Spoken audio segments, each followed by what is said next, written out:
Hey.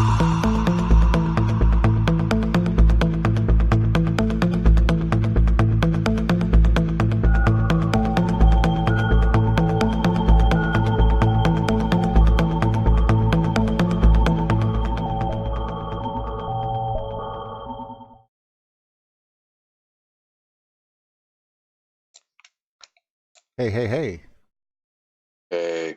We're zooming in actually right on to, this is Jupiter and Saturn, or are you kidding Saturn right now, Chris? Jupiter is already set, unfortunately. It's just Saturn. Not just Saturn, it's fucking Saturn. It's not just the thing that we worshipped for all of time, but the thing that we worship for all of time. Captain God with the big beard. Thank you, Lord Kronos. Yes. Well, literally, there is a little who gave us the name Time? Literally. Well, there is. Well, yeah, but before that, there was Oranos. Well, I'm sure there's lots there. I mean, technically, if I'm not mistaken, Thor and Yahweh are the same god, and they're not like that's Jupiter. So technically, even though we have a lot of Saturn stuff going through, they were still changing over to worshiping Jupiter, which is probably a big no-no in some cultures, I'm guessing. No, I'm referring to Greg J's recent videos where, what's her name? Tess Clark, is it? No. Tess Clark, yeah.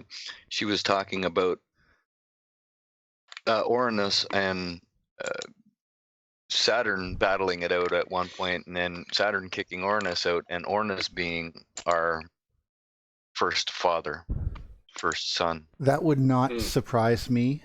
In fact, we have to kind of figure that out ourselves. This is kind of weird. I'm watching Take Back Spaces, but Take Back Space is on this program at the same time, and we're watching his stream, and people are talking in his chat, but yet my chat's over here being ignored by me. I'm a bad person. No, please ignore my chat.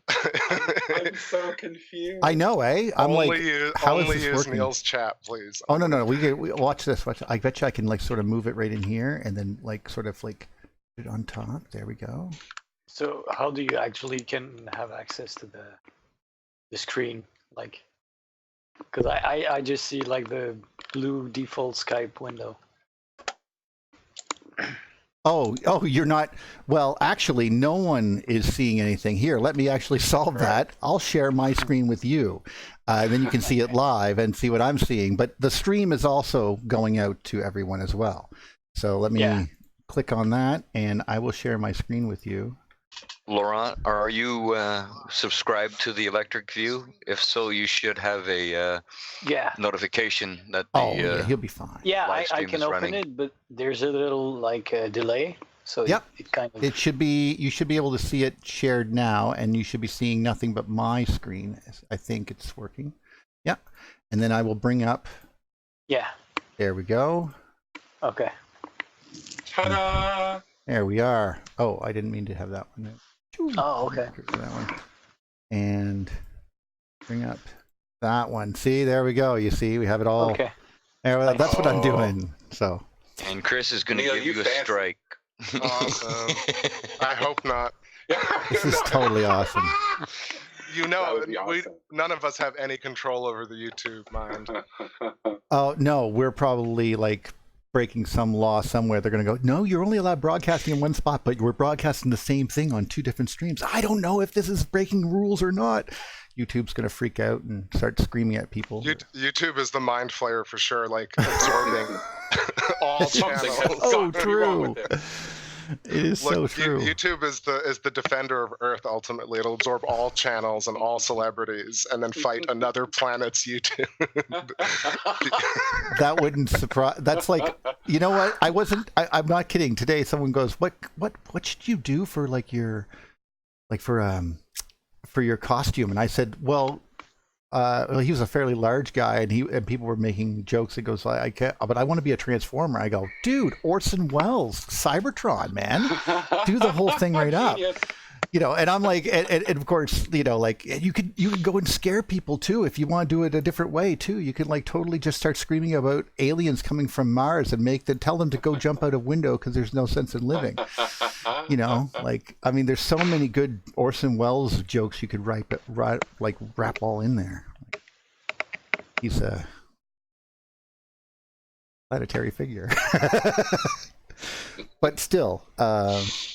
I love he was gone too soon, and I can't believe he's a perfect example of what happens when he's an ARP of Hollywood. That's what he is. And instead of going after people in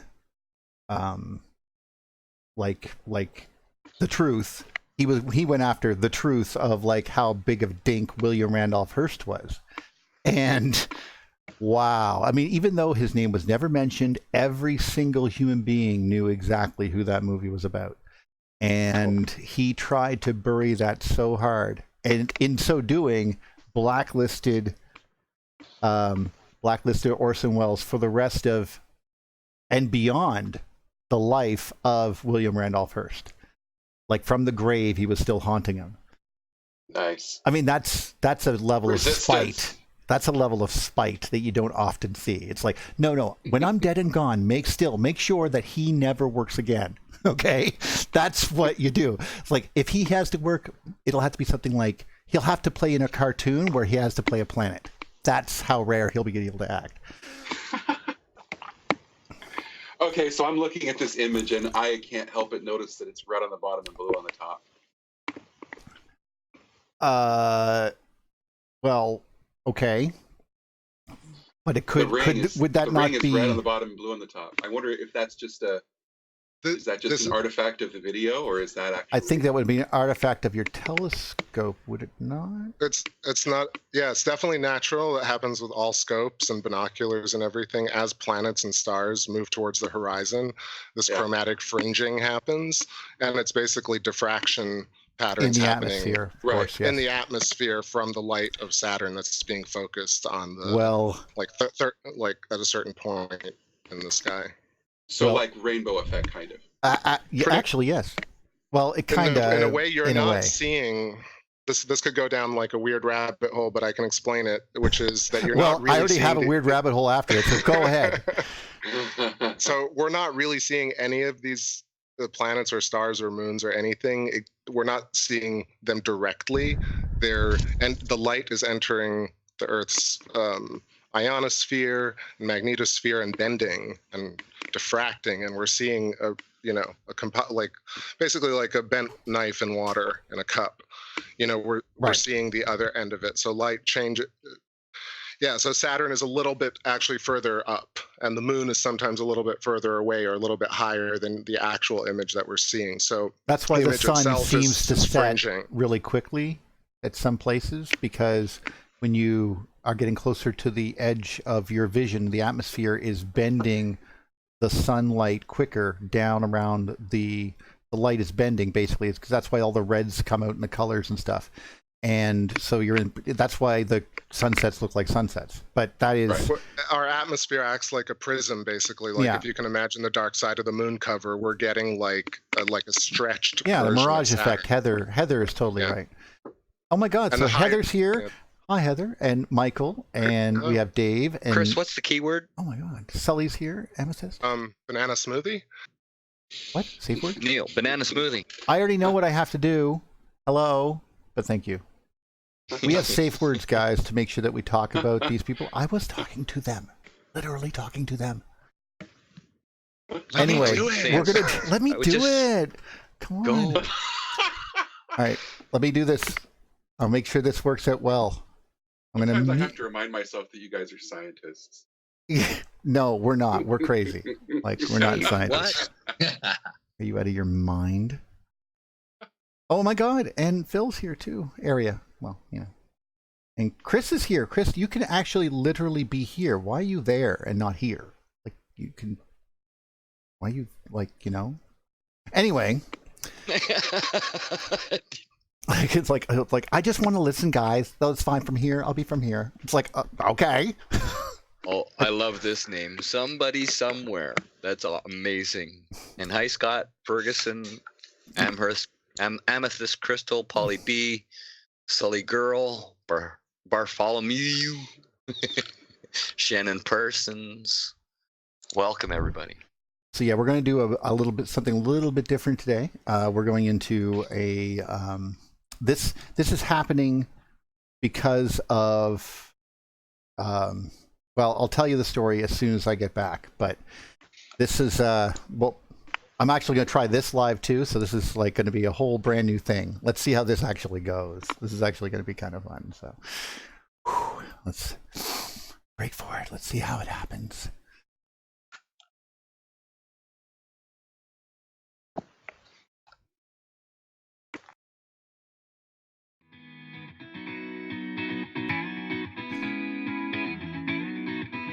Welcome to the August 30th, or sorry, the October, see, I already screwed up because you're singing, buddy.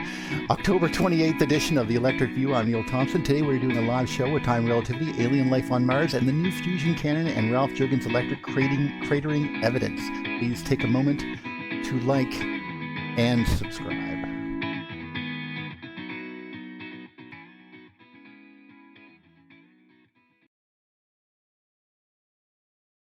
And we are back, and oh my God, you bugger.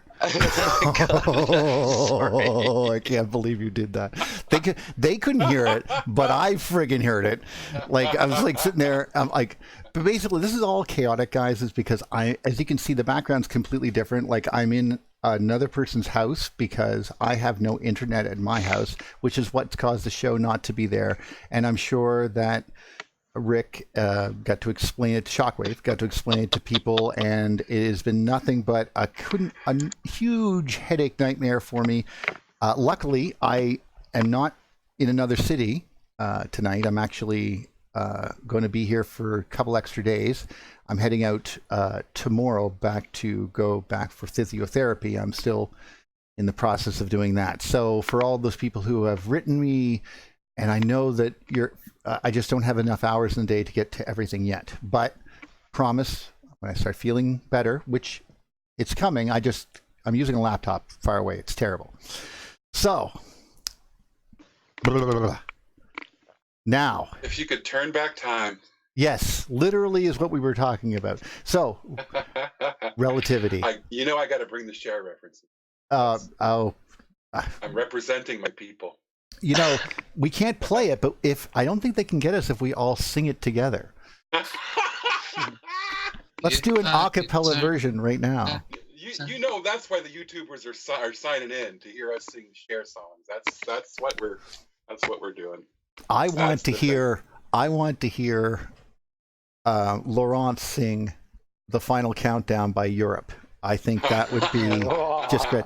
It's a final countdown. It'd be all like sexy in French. Actually, I heard a really terrible version of that one time. But so I'm going to then break it out here. We have one of the things that we were talking about. I don't see anything on your live screen. I don't know what you're trying to lock onto.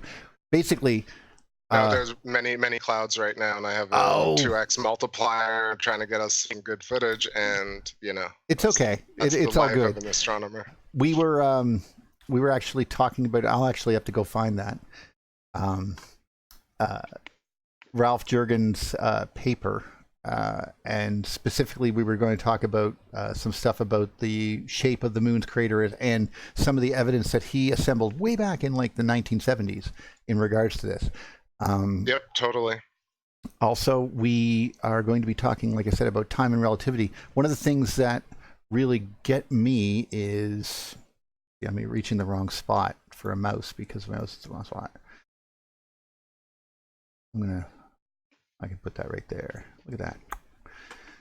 And then I can bring up the other screen.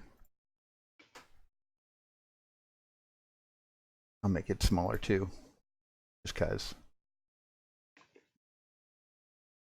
Look at that. Okay. It was the shape of the. You guys don't have to actually keep me dead airing this whole thing. You can talk, you know. Like, Yeah, thanks, by I'm the going to way. suggest the topic. You're talking about Ralph Jurgens and Ponce. I'm That's finding that article well, for you right find now. the article. That's No, totally cool. I'm busy getting the latest Our Lightning Scarred Moon video from Thunderbolts Perfect. Project. So That's Alright. hold great. your horses. Well, We're doing see, this on we the normally fly, we have all gentlemen. this ahead of time, like little links all set up and everything be great, and we're totally off It's a tonight. Monday It evening, is. man. Stop yelling at me. I know, seriously, man. The comedy is well worth it. It actually kind of is, you know, because I can't believe how flustered I am, and the tension release of being here has made me giddy. Like I was so stressed, like going, What especially. happened? Okay, great. I just couldn't believe that he was like, What do you mean? You guys were talking about it inside of Skype? I'm not there." I'm like, "Yes, you are." It's like, "Well, yeah, but I don't Beat you, check Chris. it." Ah. Oh, What? all right. Oh, Ponce, I beat him posting the links. Oh, Oh, the did links you? are there. I'll get to the links in a second. Thank you. Okay. I see. sorry, I know I'm where so, that is. Like, lost here. Sorry. You guys are posting it right in there in the little link thing. Okay. No, it's all good. He put up a different link.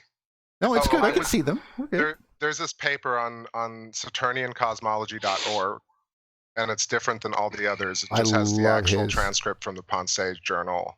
I'm- This is the one that Wall always refers to in those videos. And when you read it, you realize like there's a ton of explicit electrical shit that I think, electrical Well, information. now you're getting that me you all could like access. excited about that, and it's not even okay. That'll have to be next then, because Whatever you like. no, whatever you like. I was like trying to look up, and we were talking about the moon again, and I'm like, his name's not Jurgen, his name, Dr. Ed Dowdy. Oh, that's his name. Okay, and so I had to make sure that we had that. He's made this is his. He's just awesome. I didn't actually never saw this one here, this Einstein rings theory, but he's from NASA, and his System moving. oh, I'll pause that or mute him. And what his main theory was, and this is the thing that we were talking about, basically, does relativity and time travel exist in the electric universe? Someone had that as a question. Was that you, Laurent? Were you the one who Yeah, I think so. Yeah. Yeah, you're the. I was like, Nice. that's.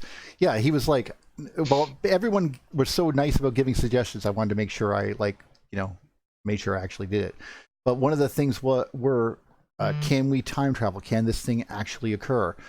And most of this has to do with gravity bending space, and of course the idea that space can bend at all. And if that's not in this paradigm at all, then it's literally all of that science fiction is for naught, as much as it was really nice to think about. But besides cool stuff on Star Trek, what can it really do? Like, and what has it done in reality?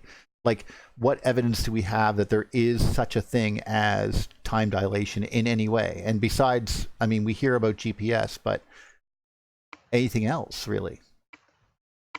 And I'm willing to take any answers on that, even from. What if it's just a reference to how, like, if you're at a larger magnitude, you experience time differently, and by virtu of mathematical matrices, you're able to kind of. Well, that's scaling the visually, same as distance, which is what electricity does anyway. So I would agree with that 100%. I guess, like, if you're bug size, do you feel like it's a year? Or do you feel like it's a day? A housefly, for example, maybe some of them live for a week, but Actually, I'm let's say- still crying about the life of fruit flies. So 3 days, Yeah, but- that's all I got, does man. does it feel like 3 days, or does it feel like a year? And maybe Well, I was thinking concept to of time them, dilation that way. they Exactly. 1/3 of their life would be growing up with it getting brighter, and then it would get dimmer. It would scare the crap out of them because it's never happened before, and it stayed dark for like literally 10 years, and then it would get bright again because it's 3 days going by to them, right? I mean, it would. I mean, wouldn't they have like? It would feel like that's like literally 1/3 of their life. I mean, we sleep for 1/3 of our lives, so that's something. Well, yeah, I mean, That's a I'm question just in and of letting other itself. people jump in. I feel like I always overtake the conversation. So yeah, I definitely think that's the case. Magnitudes, all these ideas of magnitudes that we have are determined by us at this magnitude. And this idea of relativity and all of this can be just reinterpreted Okay. as something. My mind is rolling in my head right now because I just realized what this means. It means that technically Doctor Strange is more scientific than Einstein or Star Trek, because or the Ant-Man. Not Star Trek though. No. Well, no. I mean that's technobabble Star Trek, but I mean, with regards to some of it, but Ant-Man, he literally is going into different. You experience time differently by going through different sizes. Right. You know. Wait a second. Star Trek has at least plasma storms in it. Well, I'm not saying that they don't, but they call it clouds of ionized gas. I mean, even in my favorite episode of Star Trek, my favorite movie, which for some reason they are having the torpedoes that can track gas on it. It's 1991, Undiscovered Country. And then Spock goes, whatever its name is, it's merely ionized gas. You know, it's like, and then of course he goes, well, the thing's going to have a tailpipe, says Uhura. Well, I'm realizing, well, yeah, but that's not what it is. There's no such thing as merely ionized. Like, you can't, like, I mean, barely ionized. I mean, maybe light dust could be, you know, charged and levitated. That's barely. But even that, over a certain amount of area, that's a certain amount of coulombs. That's a sizable amount of charge. If it were to short out, it could kill you. So there's no small amount besides maybe static electricity. You know, like, you know what I mean? Like, it's all bad, it seems sometimes. Am I wrong there? I don't know. But the principle. I didn't. Go ahead. I was just going to say something funny. I was going to say that I never thought that black holes existed until I found YouTube. So there's always room for, you know. Well, I grew up with black holes, wormholes, stargates, Star Trekking. But if there is no such thing as a geometry which bends space and time, which is what is, it's Cartesian. If we have Cartesian coordinates throughout all of space and time, and there's no bending, I mean, obviously sometimes we have to use it because fields will bend, but the actual physical reality of space is constant. If that is the same, then to travel, like to do any sort of time traveling would be, there's nothing to do because there's no mechanism to change the flow of time. It's only changeable in that equation that time dilation occurs because of the acceleration equals mc squared of the mass of the object as it approaches the speed of light. But that's might not be the case. We could be pouring energy in, as Wal Thornhill would say. We're pouring energy into a proton to make it go faster and faster and faster and faster and faster around the CERN, around the 17-mile kilometer circuit, and just going around and around and around. And as it does so, it's harder and harder to turn as it goes faster and faster and faster. Well, that's because we're putting more and more energy in it to make it go, like, basically we're making the fictional mass of it, if you get my meaning. We're making that happen. So they're misinterpreting the cart and the horse, as it were. If that's my interpretation, please feel free to shoot me down on this. I will point out some of the evidences for Dr. Ed Data here. Some of them, real quick, are it doesn't happen where it should happen. It's happening. It should be happening a lot further from the sun, but it seems to only happen really close to it, which seems to be implying an atmospheric bending effect. And if this is the case, ARP was right the whole time. And this guy being from NASA and not being NASA, whatever, but not being a NASA is an island. You know, yeah, Nassau, yeah, whatever, yeah. See, I put an extra U in there. I have to emphasize the U because I'm Canadian. So, I say NASA. I blathered enough. Please tell me if you're seeing what I'm seeing here, or is this making sense to anyone? I know that Laurent has some questions. He's right at the microphone, so. Yeah. Well, the main question I was asking myself was more about what kind of electric force would have an impact on time if gravity doesn't. Well, that's the thing. Have we found? It's like asking the question. Like the magic element in Stargate is not Quadria and Naquita. Those two things. That's the magic MacGuffin there. Other games have MacGuffins. We have hyperspace and subspace and breaking that subspace barrier or something, and that the warp barrier, and that's Star Trek. That's it. They're MacGuffin. But in reality, we don't have any mechanism. No object we know of bends space and time. And none break through the fabric of dimensions. Like, we just don't have the technology, literally, as far as we know. I mean, Okay. that's what I mean. Like, we have no effect. I think some of the misinterpretation of their effects is that they're using such powerful magnetic and electric forces to pour into one object and make it slam into something. And they're saying it's getting harder and harder to turn because it's getting heavier and heavier as we approach the speed of light. Well, no, you're just literally pouring more and more energy into this darn thing, and it's a field. It's a field that they're moving. Like they're basically making a photon or proton, and they're creating a field, and they're making this go forward around this loop. And of course, this is why they think that if they make bigger loops, they can achieve more goals, because if they can make the circle bigger, it has less of an angle to go around. See what I mean? This is all crazy bullshit. This telling you, I mean, this is as revealing to me as when I found out that all a nuclear reactor is a kettle. Like, that's all it is. It just boils water. Yeah, pretty much. Yeah, I know. It just it blows my friggin' mind when what do you mean? What do you mean? Like I thought this was like some sort of high tech, robots come out of it and stuff, and and this is how we get spaceships to go to other planets. No, we just boil water. Yeah, we tap the energy right off of that nuclear pile, and It's a steam engine. It's a steam, it's a steam turbine. It is. Yeah, and that's great, but anyway. Well, So apparently Sapphire will be a steam engine too. You talk, James. James, sorry, you guys have a chat for a second, and then we'll talk to some of the people because they had some good points. So. No, go ahead. I was just going to say that there's all kinds of novels and science fiction people that come up with these kinds of slipstreams and whatnot, but they don't really have a model for space itself.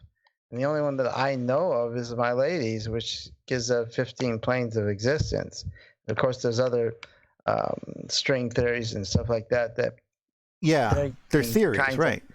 Yeah, but it doesn't give you a coherent system for you to kind of like bend and twist on it. All the things that, No, I was going to say, like, someone mentioned time bandits. I mean, I would hate to lose that storytelling ability, like to have no time travel and no wormholes and stuff. But, I mean, I can accept science fiction as science fantasy or whatever, so I'm okay with that. They could still be told as fantasy, so. It's not fantasy because everything that people they're using their consciousness. Well, that's a different ball game, but I see where you're going. They're altering things to bend them to their will to perform the things that they actually want to happen. So the things that we think of, and if we think of it, we can actually do it, depending upon how difficult that they're really asking themselves to do. But they, there was another point I wanted to get, and I lost it. So go ahead. Well, I lose things all the time. So. I just want to ask, because I kind of always try and find the contrarian point of view, which is, why do you want to time travel versus being that's a really good one. Versus engaging in the moment? Why is there always another that we have to find that's a little bit better than what we have right now? But also I guess it has to do the with fact that we never live in the moment. Well, no, I can appreciate that. I think that the ability to go back and know for sure, or to go like you're basically satisfying two things: the dream of knowing for sure what really happened, and or basically omniscience, I guess, and the knowing what's going to happen in the future. If you know these things, you're technically a god. I mean, this is literally Rick and Morty philosophy 101. Yeah, but why? But look, Well- Rick always faces the problems of being a god, where like you can't enjoy yourself. Yes. It's this art. It's the end of the Sea archetype. cucumber, So I asked sea you. cucumber. So like like really the ultimate part of Rick and Morty is when he's a pickle and he's being cooked alive, and he's like, Yes. "This is how I'm gonna go, like a fucking pickle in a driveway." You know what I mean? But Because essentially- his arrogance would kill him. Yes, that would be the Well- only thing that would. Well, why do we want to be a god versus just being part of the group? Like there's this idea, right, of the polarities of emotions, not just bipolar people, Oh. but bipolar culture that dictates this manifestation of this is cool and all, like my life is cool and all, like the moon is cool and all, but what about these Elon Musk, or this electric universe video is great, but have you been on Joe Rogan? Or like this life is good and all, but what about time travel? And like it would suck if we couldn't time travel. That's my point. Well, you see that But I don't mean to judge. my feelings on time travel is we can't. It's impossible. I agree. Except for the fact that there is a consciousness that we live in, that we flow in, and that flows everywhere around us, that would know the past and more than likely does know the future. When we look at prophecies and The people concept of eternity. doing prophecies, they tap into something that's ethereal, and I think that they are able to, if they want to go back into the past and see what happened in the past, or go into the future and see what happened into the future. Only a very few special people can do this. Actually, And that's it has to do with your genetics and how your genetics are programming you. well, no. Let's not be inclusive or exclusive on this. We don't even know the truth of that. However, there are events that people have had around the world that no one can explain. That we all have had them. They're a part of being human is having these experiences, and some of these experiences can seem to indicate that we saw things coming. Is that a delusion of our own mind, or is it true? Is there another layer of the universe that is in fact there that we cannot interact with? That is totally possible. It's not required. We can account for all, as far as I know, most of, if not all of, every piece of energy that goes through a system. So I'm pretty sure we would find if something sort of bled through to another dimension, but I'm not sure yet. We'd have to go and get out the See, microverse battery. I think we have two different concepts here that are kind of like oil and water. Well, okay. I think we've got time, and then we've got travel.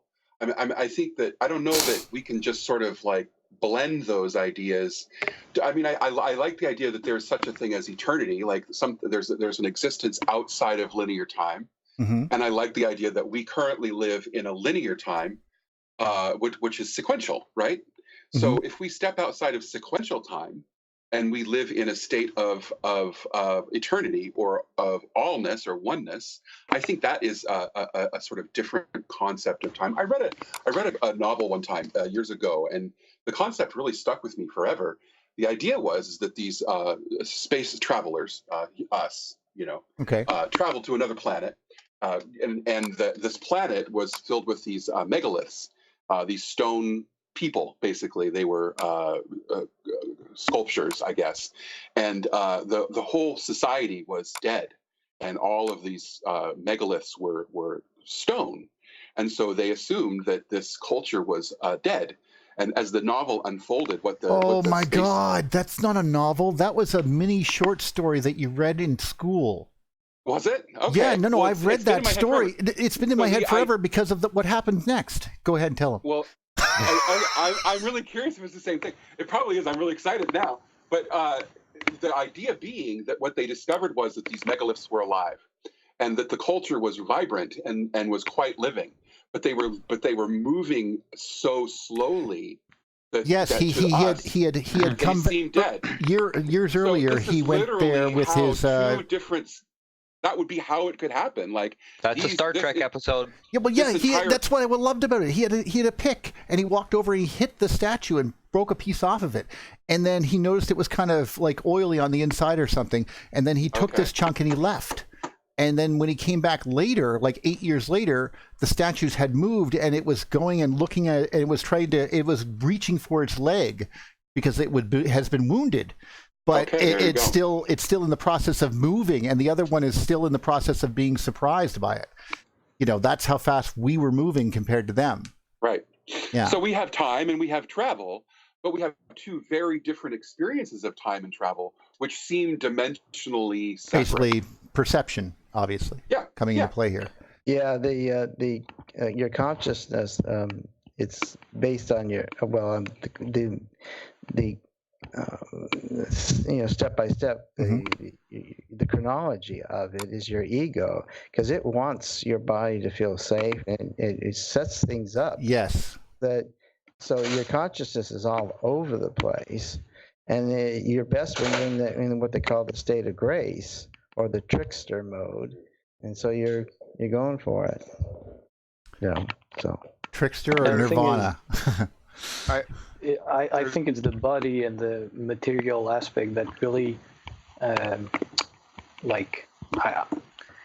not suffer, but is impacted by time. Just matter. As if we talk about like consciousness or spirits, you don't really feel time. If you're really in the present moment, there's nothing like past and linear time. It's just that. Well, that is basically you've just decaying. defined why stupid people tend to be very happy.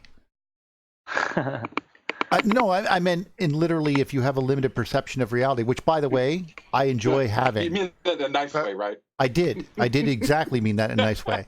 But I mean, like for me, I find relaxation by going there. It's something I have to try to get to, is what I meant. But some people, like you hear about these people who are, that you think, oh, they must have a terrible life. But you see them and they are smiling and they're happy as ever could be, you know? Perception does play. I understand what you say, because their mind is set on the moment they're actually living. My question is, why does that surprise you at all? Because we're often caught up in our own little world. It's antithetical to everything society tells us. But think about the phrasing, Archer. So phrasing. You're saying we, as a culture, do this one thing, but we also don't do this one thing. You know, see, it's like we either do or we don't. So when you tell me, like, we're always shocked by people being kind, but why don't we expect people to be kind and then just be satisfied when they are kind, versus being, I'm like, wow, we always expect the worst to happen. And I think it's a product of course, keeping people on edge in order to sell them better. But ultimately, like, people with conviction are able to move through life at a clip, you know, and other people are not capable. I don't know if it necessarily sweepingly means that if you ignore that that everything is meaningless. Like the philosopher's kind of stance on it is, it doesn't mean once you realize that you are controlling everything, it doesn't mean don't do anything. It means understand that you're in control of your own existence.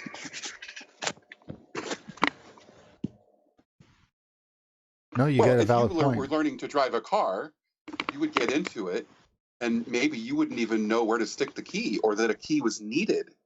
Then you would have to find the key and stick it in and turn on unless you understand the nature of the purpose of a car and how it works, having the keys and the car aren't going to do you a whole hell of a lot of good. So actually, you just scared me. The rats that could drive cars. Did you see that one? Yeah, I did. And it reminded me now of what you just said. The baboon who learned how to use a 9mm and learned how to reload it, and was shot 9 times, but not in one sitting. Like, that's how many times it was shot over the course of its life until finally it was killed. And it knew what it was. It could carjack people. Like, it was totally, like, it knew what it was doing. Like, it did not like us very much. You know. Yeah.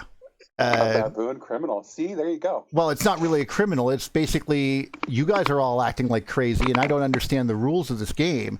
But I understand that when I point this at you, you give me whatever I want. Well, I don't think most criminals think much more deeply than that, frankly. That's kind of scary when you put it that way. But yeah, interesting. Now you're freaking me out. yeah, well, let's not like talk about what elephants think about us or dolphins. Right. Very good point. I cringe. Or Will and Gracie, the two humpback whales that had to save Earth there that time back in 1984. What about Coco and All Ball? Those are my favorites. I honestly don't know any of them. Very I much. got one that you don't know. Coco the gorilla. Well, I knew it was a gorilla, but All Ball was its cat. Its cat, and they were like best friends. I did not know that. And Coco was the first, I believe, ape, or gorilla. I'm not sure, a monkey type person that was able to talk. They taught it sign language. And so they were able to ask it and have Coco discuss feelings about All Ball, and his opinions and ideas about the cat were amazing, and was really the first kind of like my introduction to the sentience of animals and believing in the life force and you know, I mean, if there is a soul, animals have them, in my opinion. You know, I don't believe in souls, but yeah. Can I just mention something about the time travel thing? Let's talk about Well, I was going to mention about see if there's any things in the audience too, but yes, go ahead. I'm sorry, I think it's relevant just because we're talking about EU stuff. So time travel. Banana split. I'm still looking for the thing I was looking for, so keep going. I'm the one who suggested banana split, and I'm breaking the rules. No, I just mean like if you take Eileen McCusick and you take the bubble theory that we carry spheres of magnetic information around our source body. Right. So all information, all memories are stored on this holographic magnetic plasma layer that we carry around. Therefore, two things. One, in order to experience time travel, one must move forward in time. And two, is it possible to put the self in a position within these magnetic layers in order to re-experience a past memory holographically and interact with it in a way that you might have back then, but not actually really. A la butterfly effect? Maybe actually even change it if you get smart enough to basically reconfigure plasma Dude, that freaks me out just thinking about that, because that's like bridging Fury Curry, FLCL, if you've ever watched that anime, and that together. Like, it's kind of Assassin's Creed too. well, actually, you know what? I hear about that, but I don't know anything about Assassin's Creed because I never played it. But I hear it's a time travel assassin, like inside, like you're moving from body to body, so to speak. I think it's all about diving in genetic memory to kind of like relive Wanted, maybe the life of an ancestor, basically. I think the important aspect of for me that ties it together to physics is Eileen McCusick's human biofield and Rupert Sheldrake's morphogenic field. Yep. Morphogenic field is large plasma bubbles that store information holographically, and the human body stores the biofield holographically, and probably the Akashic record is a larger cosmological version of that same database. Right, and with a hell of a lot more information, yeah. I like the African parrot that learned so many words that it started combining them for making new information, asking for things and stuff like this.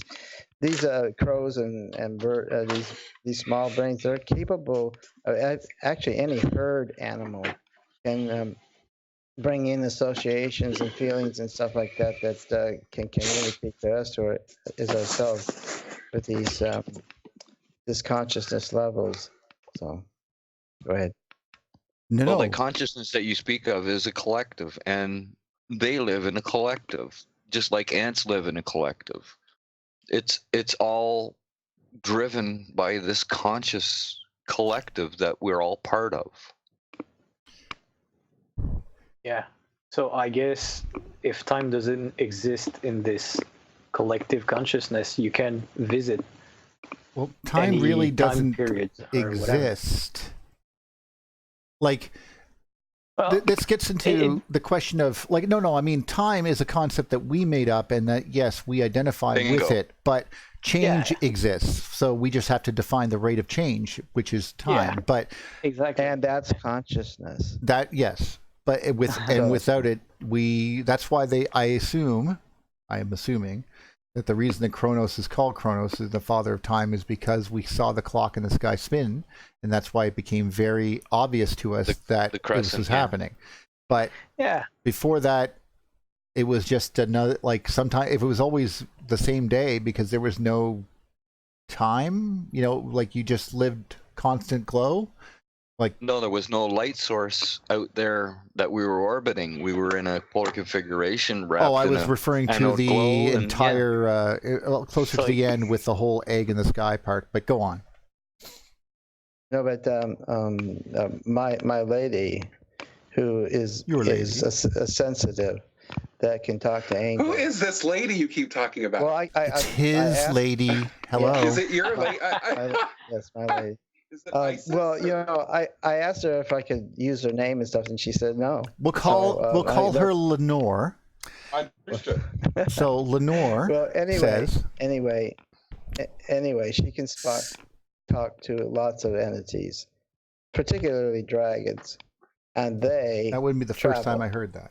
Yeah, and they say what they do is when they actually go through this, what they call a slipstream, and they said they can go from place to place and come back, and it will take like 6 months, but to the traveler, it doesn't feel like that at all.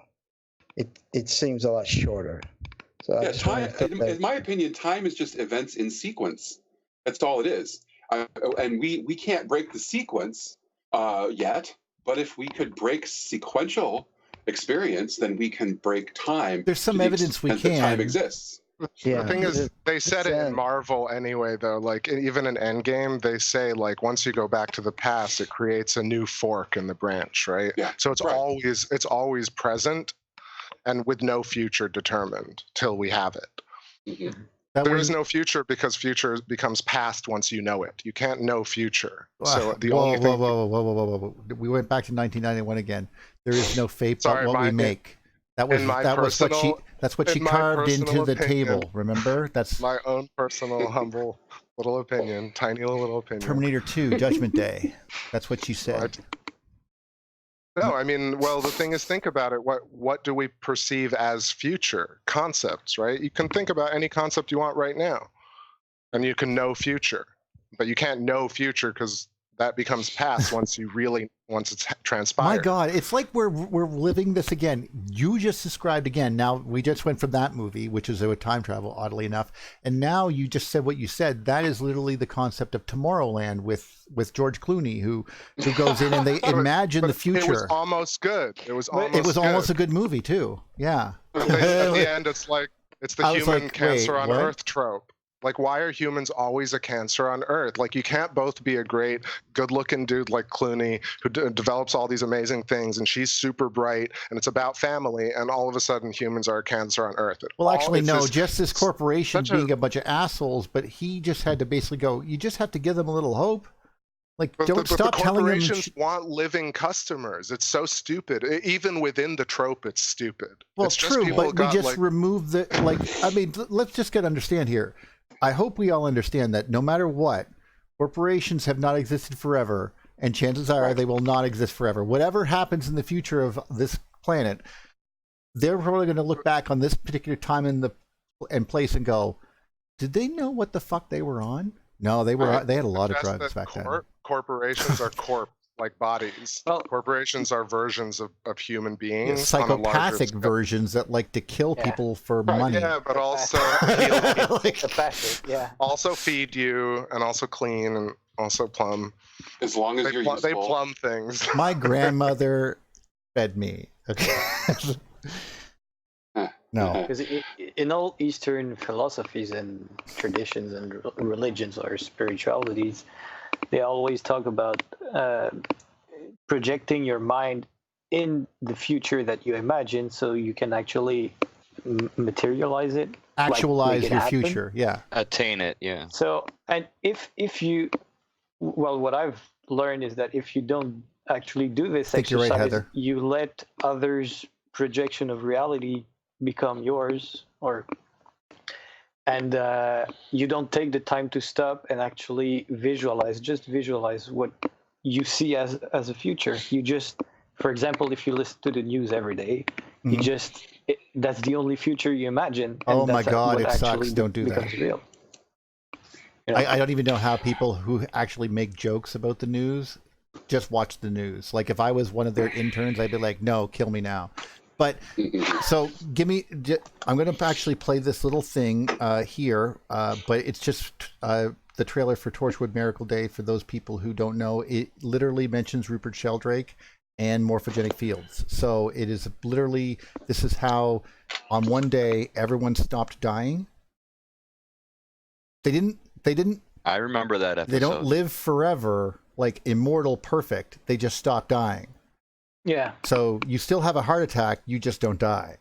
Anyway, or you still get crushed by that truck, you just don't die. So it's not all as perfect as you think. They call it Miracle Day, but it quickly becomes apparent that it's not really a miracle. But something about the fundamental nature of human beings, not every other creature, but human beings in particular. And they said, well, they had to affect a morphogenic field. And the guy was like, what?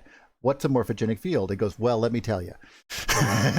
So it's about that. Let me tell you. But Rick, while that plays in mute, can you Can you and Chris figure out if there's anyone who want to talk in there? Because I missed a lot of comments. So yeah, we can go through the chat. And sorry for throwing us off track earlier. It's good. It's good. Hey, debate is, well, this is what it's all about. We have a goal. We just don't always hit marks. But you do that. I'll let this play.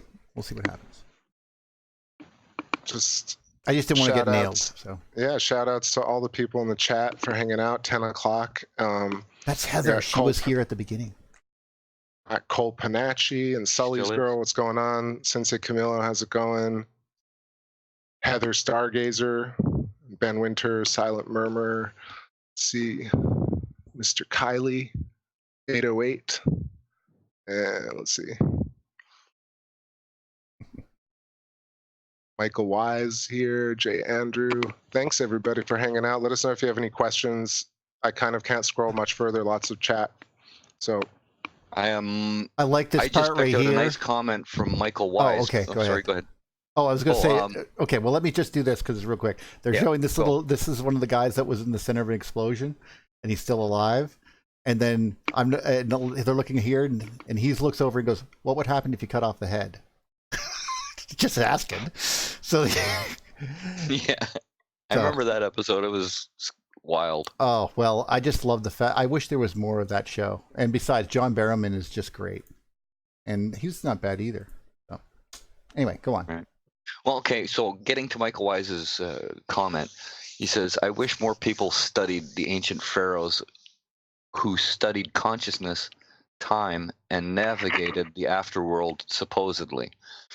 I got to wonder how much of that was real and how much was what we saw and that we wanted to interpret from what we were seeing in the sky. See, I have a big faith that they had faith. I have to think about it objectively. You know what I mean? Right. From what he's saying is the pharaohs and the ancient Egyptians, they wanted their souls. They believed went into the Milky Way and into the center of the galaxy. That might not be incorrect. Careful about copyright stuff, man. Oh, right. Crap. Thanks. I'm going to get dinged now. We're going to hell. Incorrect. It's BBC. We can go to hell now. We may travel along the Birkeland currents and then find our way to the massive Birkeland currents and then join the energy that is the universe along the Birkeland currents. But could it be like space travel too? If we would be able to travel through Birkeland currents? Right. Well, you see, that's a really good question. The thing is, we probably can do that right now. As I think Heather so too. Stargazer mentioned that everybody can.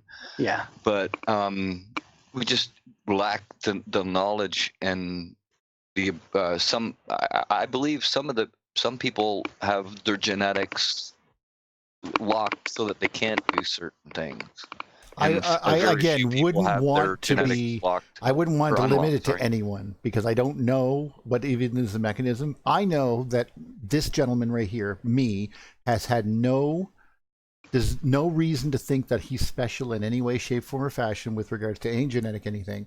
And I've had an experience which I can only describe as scary, prescient, and something like that my grandfather sent out a signal that affected every one of his progeny. And, I knew something was wrong. And I don't know why. And I didn't understand it at the time. It took a while before I was told. It filtered down to me. But then I clued into why, and that kind of thing. I think everyone has an experience like that. And so there's no reason to think that we... Okay, well, okay. Sucks to be you. No, probably a good thing. So, but we are on a string. We are connected to other stars. This whole body responds. These forces are, as Wall would say, we are instantly connected. Every atom in the universe knows where everything else is.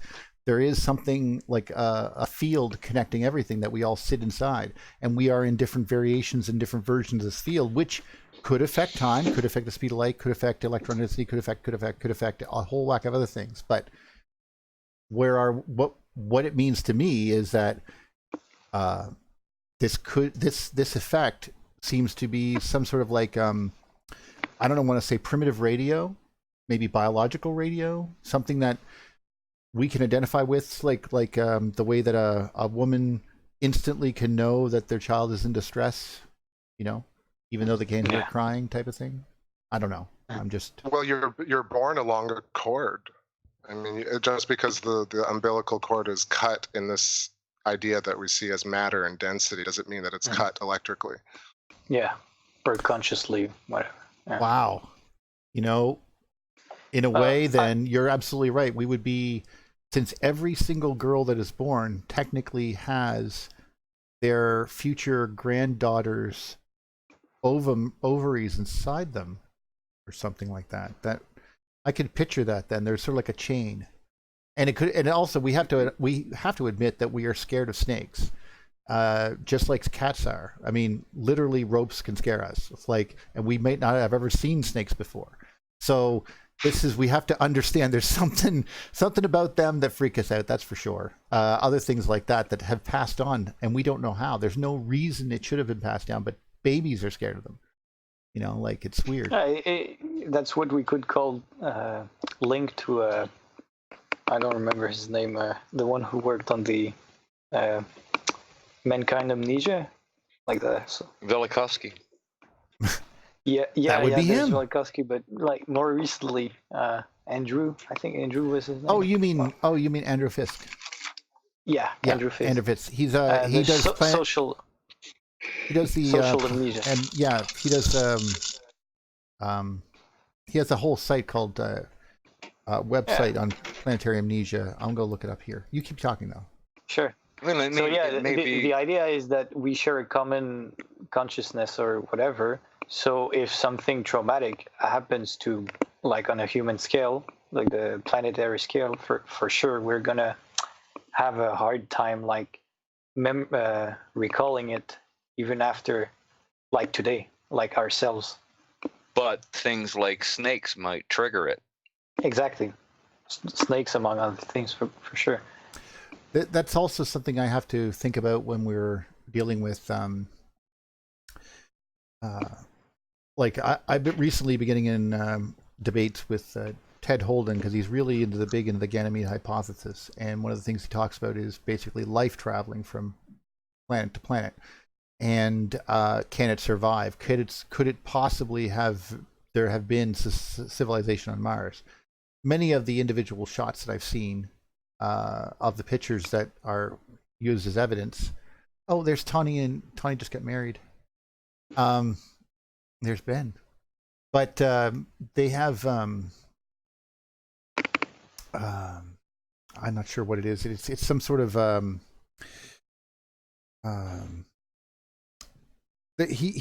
don't know. I'm not sure if he's seeing like faces in clouds. You know what I mean?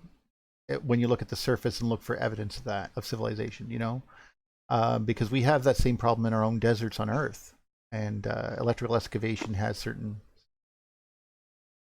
skills. Yeah, we have no idea how Mars looked before it was thunderstruck. Like, we do know the top, that. the north part was excavated pretty deep. And 6.5 kilometers. And the strike happened within our memory. So if we remove the strike, the big scar Valles Marineris, and we put that in prior to the north part of the planet was probably etched, but how bad was it etched? That type of thing. Well, we know it was bad, but was it removing water at the same time? Yeah, but Neil, I think the removal of the 6.5 kilometers of the northern hemisphere and probably a good chunk of the southern hemisphere too was stripped off. I mean, Mars may have been a lot larger than it is now, and it was stripped off, and a lot of it was deposited here on the Earth, and a lot of it was taken away by Venus and spit out into the solar system, so that we fly through it all the time. Meteor streams, right? We fly through this stuff all the time. The interactions between the planets, but I think the blistering of Mars, the not Valley Marineris, but Olympus Mons and the other three volcanoes, so-called volcanoes, the Tharsis and Valley Marineris, was an interaction when after the giants had left us already, and Mars and Venus battled alone. I think that's when that happened. Well, I'm not going to dispute you on any given point, only because my question is really, your answer is, it done got effed up, and I agree that it did, and multiple times, especially in the oscillation between Mars and Earth, right? But prior to this going into arc mode, when it was in a polar configuration around when it was an independent system, let's say if that ever happened, would it be possible at that point then for life to have moved from planet to planet, or when this had started, maybe they had figured to do what Laurent was suggesting, where we sail the current sheet and get the F off this world, because it's going to get messed up by Venus up there, and apparently that world down there is like just looking at us going and waving and drawing little stuff on the ground. I don't know if they're trying to communicate. That's what the Nazca lines were, guys. They were just talking to each other. Semaphore. I'm just kidding, obviously, but I don't know. What if the Earth is a garden? What if really what we are? That's kind of odd, because we thought Venus was a garden, and look what happened when we landed there. Right. Well, maybe it was. And no, it was not. It was incandescent. When all these changed. Okay. Well, I'm sorry if I really don't. No, this is a theory. We were just regurgitating the theory. That's all. Right. I can't back any of this up, honestly. But the truth of the matter is that we do have the idea of the Earth as a garden, and we do have this disparate sort of. Hey, Laurent, you were just on the screen. Yeah, that was. What if there was a time in the history of the solar system where all the configurations were obviously different? That's the foundation of EU theory. But what if there was life on multiple different planets, and all of the life this is what on Ted all of was those planets talking about. came to Earth? Like, what if Earth was the last vestige of life in the solar system? Now that right there is a friggin' story. We should write that story. Put that with a love story wrapped around it in a nice little bow, and we could sell that to Netflix. There you go. Yeah. I mean, how do you explain a planet? By the way, guys, we're going to claim copyright over here. But we're going to claim copyright here. But if you want to, we'll easily sell it for a very small fee, maybe $50. I don't know, if you get this done, because I'd rather see it than not. So I'm not going to hold it back. Oh, wait, but I want the royalties. You can sell it for a little small, but I want the royalties. No. I mean, don't get me wrong. I would, but if it gets made and someone wants to fight me on it, if they go like this, here, Neil, here's a big check because of a big thank you, and I'll say that's fine. That's totally cool. I don't really, I mean, the fact that we have an EU movie is worth everything. Like everything.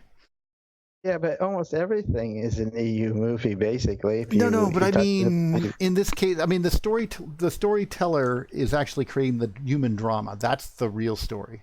We're just providing an environment. Yeah. Well, anyway, I was going to say about Mars is that the stuff, you can tell by the orbit of the stuff that's in the asteroid belt. You can tell by the orbits of it where they came from, and most of it's from Mars. Now, there's got to be some stuff that came from the Earth because we know that they had close encounters.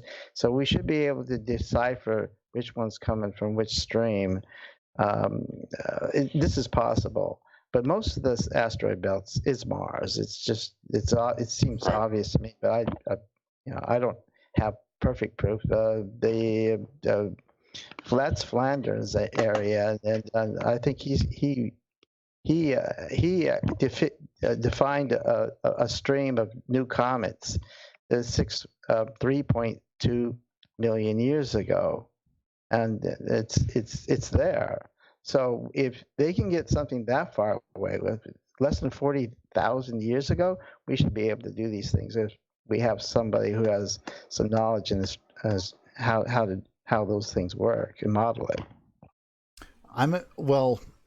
It's the effects of I guess for me it would be what type of civilization would you need to have to successfully move any number of creatures, or would you expect certain creatures to survive transport between the void?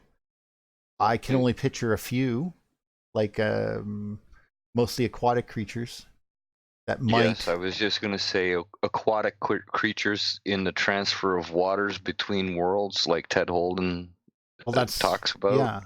Yeah, I could see that. Yeah, but David, when I talked to him the first time I ever talked to him, he was talking about the possibility of all the kinds of creatures from all the different planets, whatever they were, being able to go right into to be transported by the polar configuration itself. And that's what we were just discussing. Yes. Yeah. Well, I thought you were talking about open space between the planets when they got far away. No. I was referring to in a close, basically interactions. If two bodies were close, they both had oceans or something, could material be pulled from one to the other? We do know that certain interactions, however, that had occurred in modern times were associated with very bad things, plagues and so forth. So viruses, bacteria, are they made and transferred from planet to planet, a la panspermia theory with Sir Fred Hoyle, the late Sir Fred Hoyle. I've got raccoons. I got raccoons coming from Venus for sure. You think? I love Rocket Raccoon. He is like he is so true to the character of a raccoon.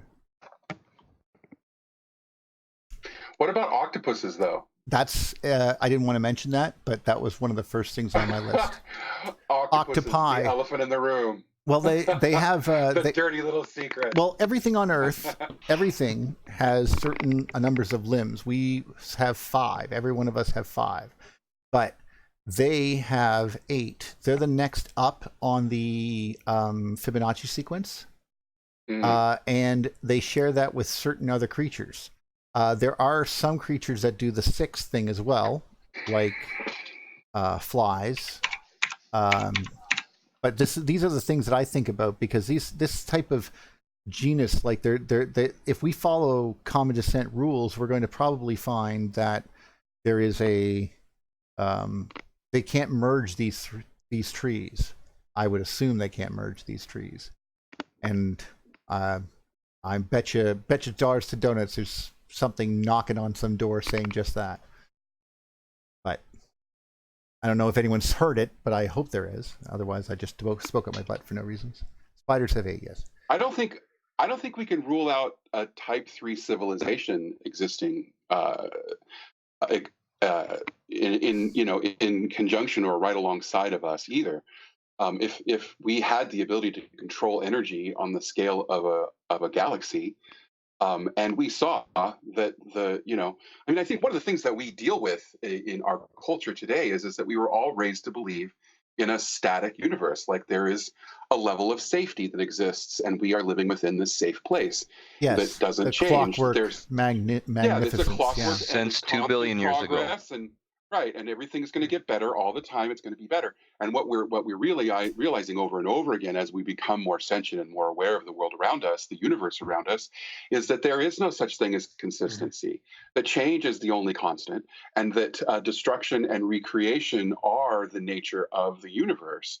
And so, if you're a Type 3 civilization and you understand this, it makes sense if you see a galaxy that has life on the verge of total collapse, or on facing a potential extinction event, which we know, of course, this extinction events are natural and normal. You might create a situation whereby you save as many life forms as possible in one place.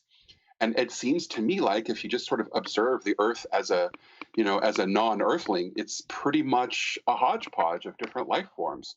And there isn't sort of a singular evolution. Evolution is a very simple concept. It doesn't explain even half of what we see. And I don't disagree with evolution, but I think it's only one slice of the pie. Yeah, it's not. I argue about evolution the French all have the a time, saying. The French have a saying, and Laurent will back me up on this. Plus ça change, plus c'est la même chose. Yeah. There's also this quote from Lavoisier, which is how would be translated, nothing is lost, nothing is gained. What? Nothing is lost, nothing is created. Everything is reconfiguration. Transform. Yeah. Yes. Yeah. That's Something like that. That's actually the precursor, I think, to well, maybe it's an extrapolation basically of Newton, really, because Newton lays the laws down. The philosophy is that, though. Or the more things change, the more things stay the same. Yeah, exactly. But what I was referencing was the Kardashev scale. I don't know if I mentioned that, but you guys are familiar with the Kardashev scale, right? Guess not. No? Wow. Kardashev. Yeah, well, basically it's a method of measuring civilization's level of technological advancement. Oh, that one, yes. And type 1 civilizations harness the power of star. It's based on the amount of energy they're able to utilize. Yeah.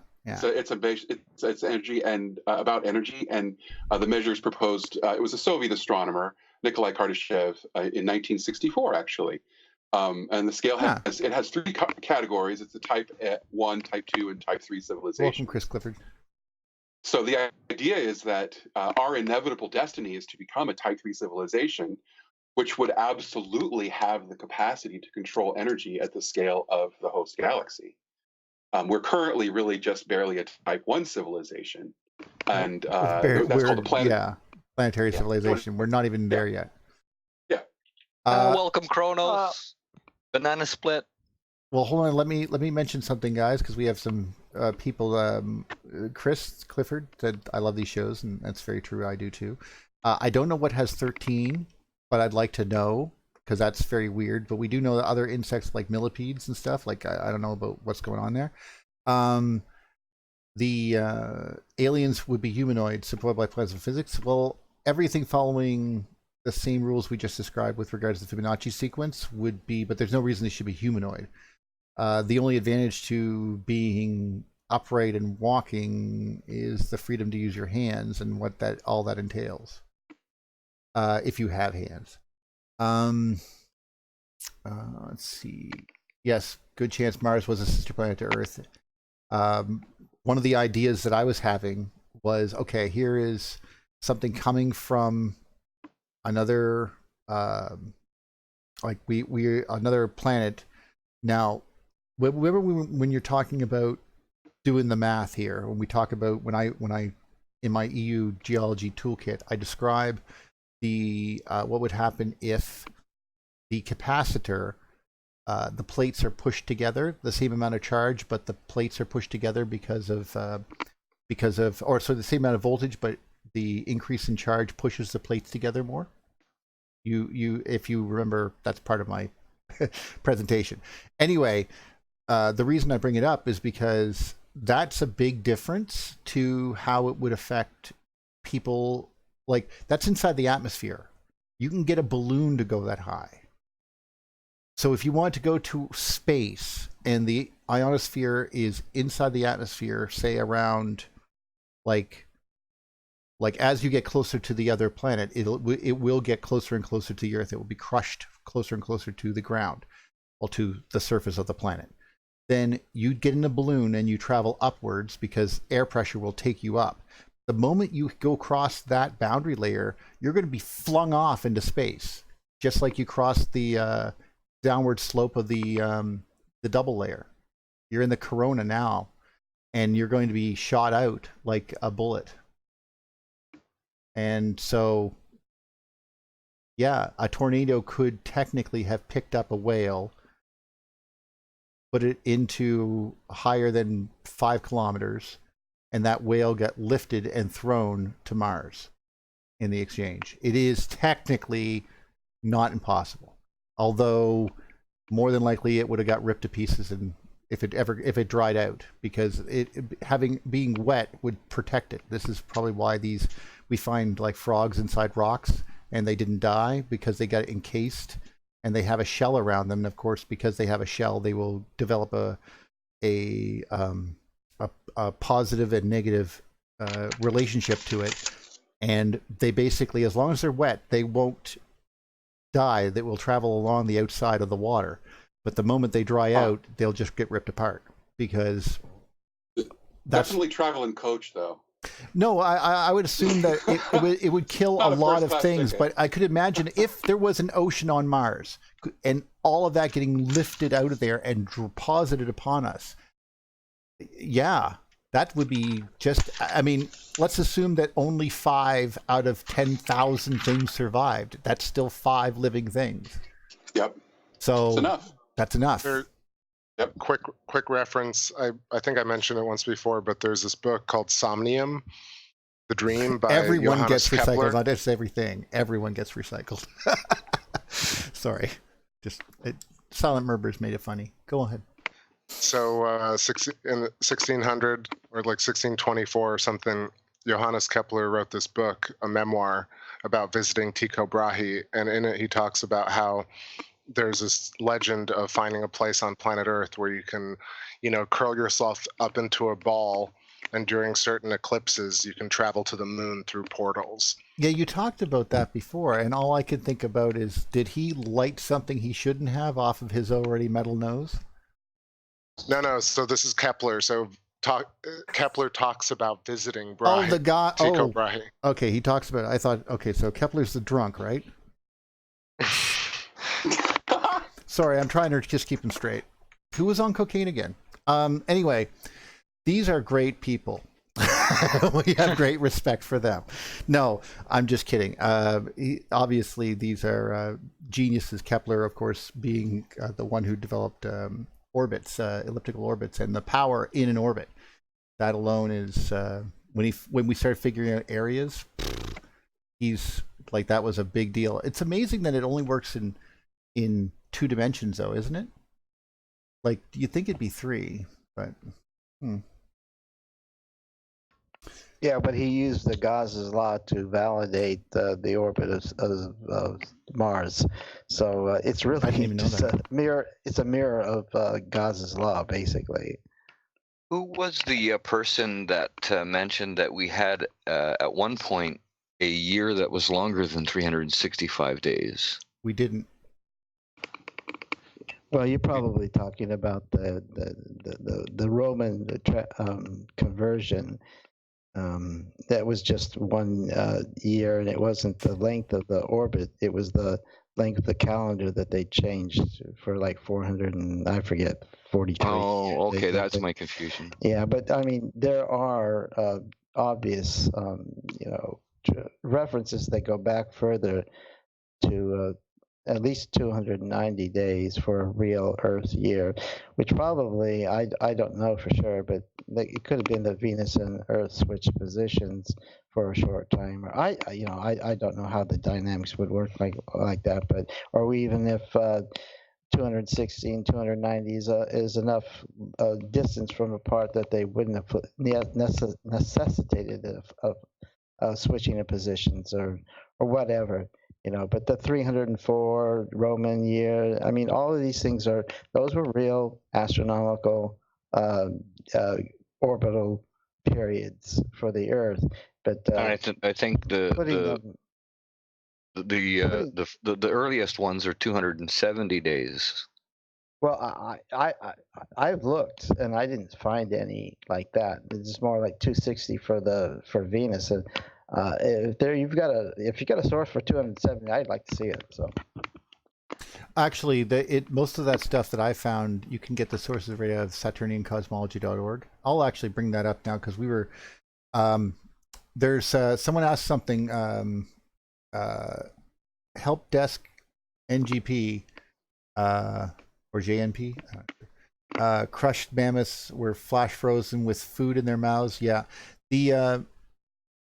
we talk about that in another episode, but one of the things that we obviously, there's been several ideas. One of them is and actually Gino Cook, before he passed on, was really working to expand this concept of, and I had a debate with him on whether or not it would be even a real thing. Would the electric force not affect all of the planet at once, or would it affect actually a certain area and cause a compression wave effect? And that was an argument because of the mammoths themselves being crushed was part of his evidence.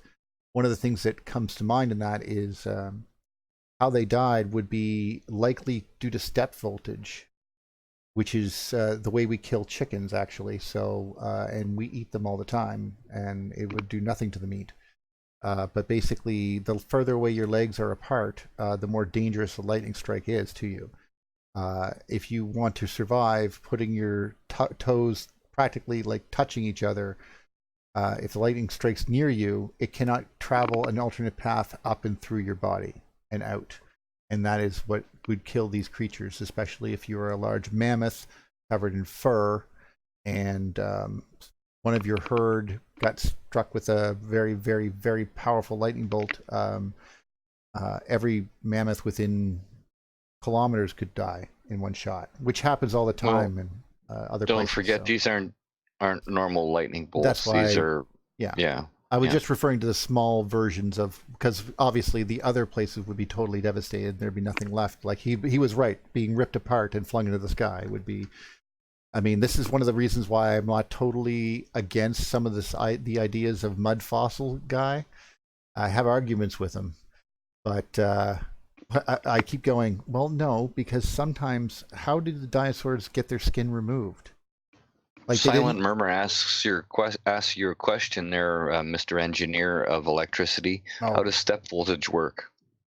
Oh, basically, I just described it, but basically if you have a creature or a thing and you want to, like, if it's, I'll do it with my hands or something, but basically you have the legs are further apart, the electricity is gets strikes over here or something, and it will affect the voltage in and around the area. And if a current goes up one leg and down your other leg while your legs are apart, let's say, that could kill you because of what it's traveling through you. If you happen to be running and only one leg was on the ground, you do not get step voltage at all. It has to be a complete circuit through your body. Now, the larger the creature, the further apart the legs, thus the more dangerous lightning strikes are, because the further apart your legs, the more of the voltage potential you have between your feet and your other feet, if you know what I mean. So. In other words, you'll get a higher voltage jolt, a higher amount of electrical charge will pass through you. Well, yeah, I mean, even though it seems like it's instant, it's not quite instant. and and it raises the zero voltage potential of the Earth in and around the area as the charge is absorbed by the Earth and goes and completes its circuit. So this charge difference is very short-lived, like within milliseconds, but that is long enough for your body to die in the length of time it takes for electricity to go up one leg and down the other, because basically, let's say the voltage at the source of the hit is like 1.2 million volts or something, or maybe 5 million volts or something. It's actually coulombs. Let's put some coulombs, a bunch of charges over there, but there's no charge over here where your front legs are. Your back legs are close to the strike. So that means that the charge difference between your front legs and your back legs are, let's say if you were 4 meters long, that could be like 3 or 4 million volts. So we just do the math on how much resistance your body has to 3 and 4 million volts, and we realize that it's going to put only maybe 800 milliamps through you, which is enough to fry you dead. So, and that's how it happens. So, only, he says. yes, and flamingos stand on one leg. Yes, because they won't die. A lightning strike can hit the lake, and all the flamingos will go. Did you feel that? I felt that. Did you feel that? What was that? What was that? Did you feel that? So, yeah, you can actually, if the best way to look it up, Silent Murmur, if you're trying to find evidence of it, is simply go look up a safety guide and or Wikipedia even on step voltage and how to protect yourself from it. You have to do that, like you have to know where you place the ground on a building, like for when a building takes a lightning strike and has a lightning resistor on it, a lightning bar on it, or rod. Lightning rod. Thanks. It's called. That's what it's called. You can't just put that out to the sidewalk, right? Because then you're just going to kill people. You have to make sure that it's nowhere near people, like within a few meters of where that's going. It's usually in the center of the building, down in the electrical room, with a nice, great big metal stake in the ground connecting to it, right? Right, but no one's usually down there, and it's insulated from everything else, so you're not technically part of the ground. But you couldn't technically just, like, I mean, if you were out, let's say, near the awning of your home, or a church with a metal roof, and that could be where the lightning strikes, right? And then it will jump from the awning to the ground, and then you're standing nearby, and you happen to be making a step, then you could happen to be killed by it, even though you didn't get hit. So. Well, Laurent poses a good question. Could we resurrect a woolly mammoth just through genetics? That's not my bailiwick. I honestly don't know. I have no. No, because the large size, it's too big. You have to be. Sorry, that reason. Yes.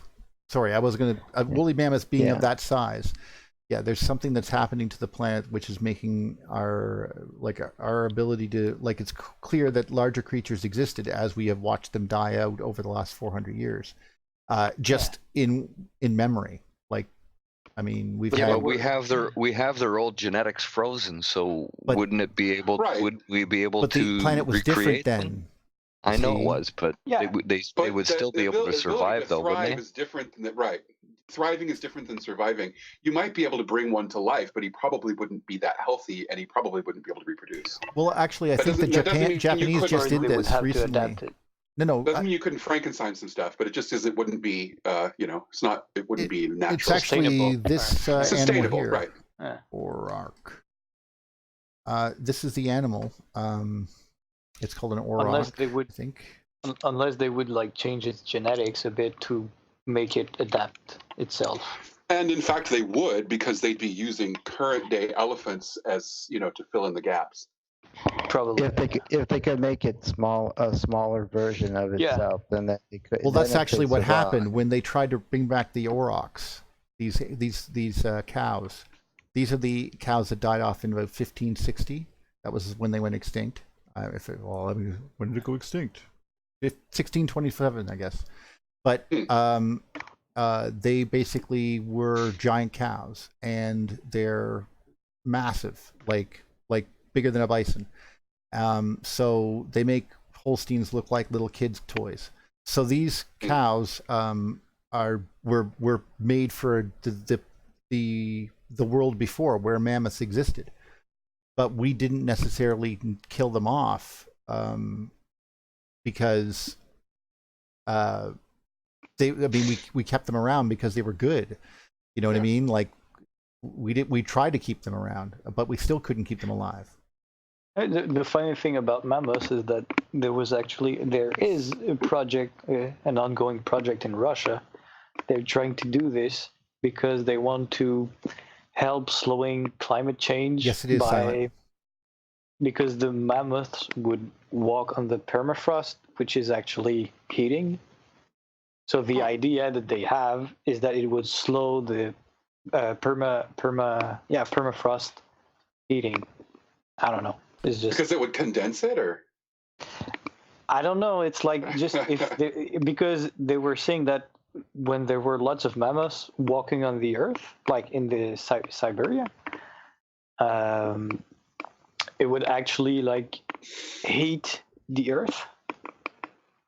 No, wait. That would have to be a massive, massive amount of animals. Yeah. We're now having the argument on whether or not just big animals. We're now having that question: if every creature on Earth jumped at the same time, can we implode the Earth and destroy this thing finally? We could call it a dance party, though. It'll be easy. The ultimate dance revolution. Just to follow the thread from earlier, like again, why don't we want to take care of animals that exist right now? Exactly. Yeah. That's totally... Brilliant. Exactly. No, totally. We should. Instead of trying to resurrect the dead, just try to keep alive. Or even actually, or how pervasive and brilliant the phrase and the look of the woolly mammoth is versus like you don't see people being like, well, guys, think we're going to resurrect the saber-toothed tiger now.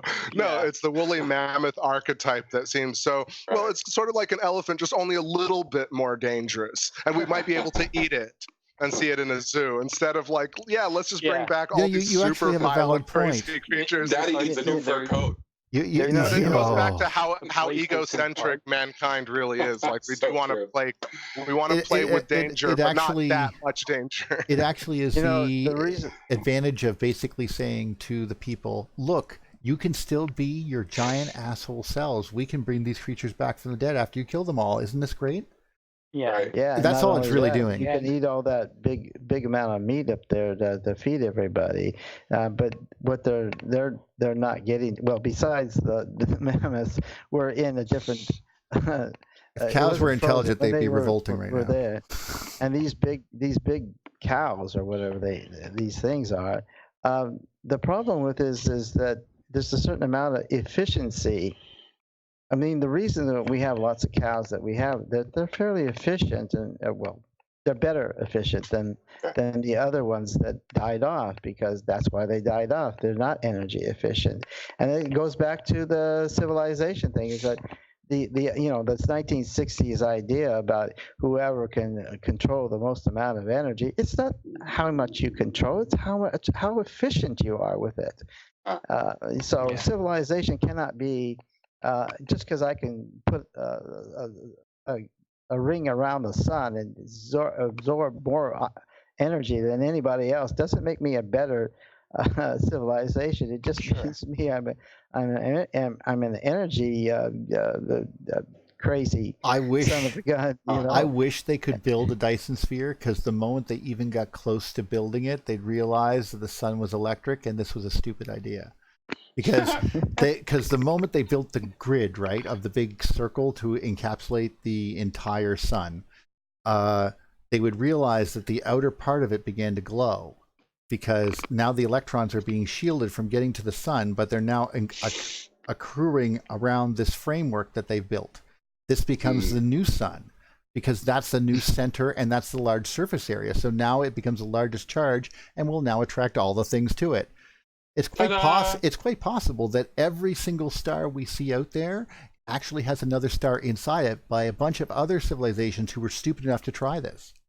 I doubt. And they're trapped in there now because they can't get out, and they're like, "Fuck." St. Elmo's fire on a grand scale. Yeah, well, that's what it would be, because you'd see the charge would change everything. What about the corona? I mean, would that just melt everything? I mean, the corona of the sun, it's a million or 3 million. Well, yeah, but you could never build a Dyson sphere anyway. But I mean, 12 million.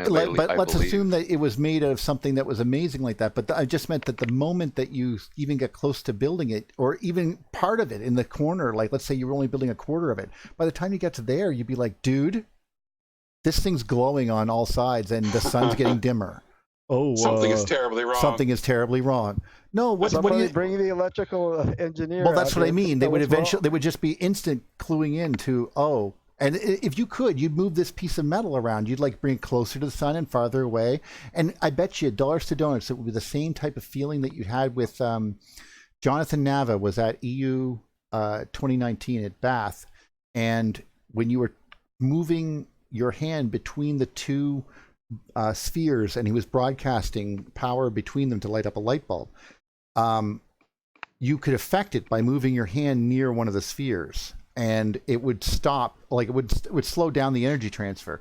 And so I have a feeling it was working on a similar capacitive connection like that. He called it scalar, but I was like, well, okay, you tell me what you're doing, like, and he sent me the schematics, so I haven't had a chance yet to actually go over them to have him on. But once I see it, because there's no piece of material in the universe that says, or no electrical piece of technology that says insert in circuit here and it will make a scalar wave. You know, like there's no piece of material I can buy that will do that. So if he's doing something, I want to basically find out exactly how it's working and test it till it breaks. You know, that's just me. As you should. As I should. Well, guys, this has been fantastic, and look at the people; they're having a great time. You guys, thank you for making this all worth it, because I was really worried that there wouldn't be a lot of people here today. So, James, just a quick note on this, on the corona temperature. It ranges from 1.7 million degrees to more than 17 million degrees. Right, but the thermosphere is technically 1,500 degrees, and we fly a ship through it all the time, and nothing melts. And the reason it doesn't, because it's so thin, you can't actually transfer any heat with that temperature, because it's too thin, if you know what I mean.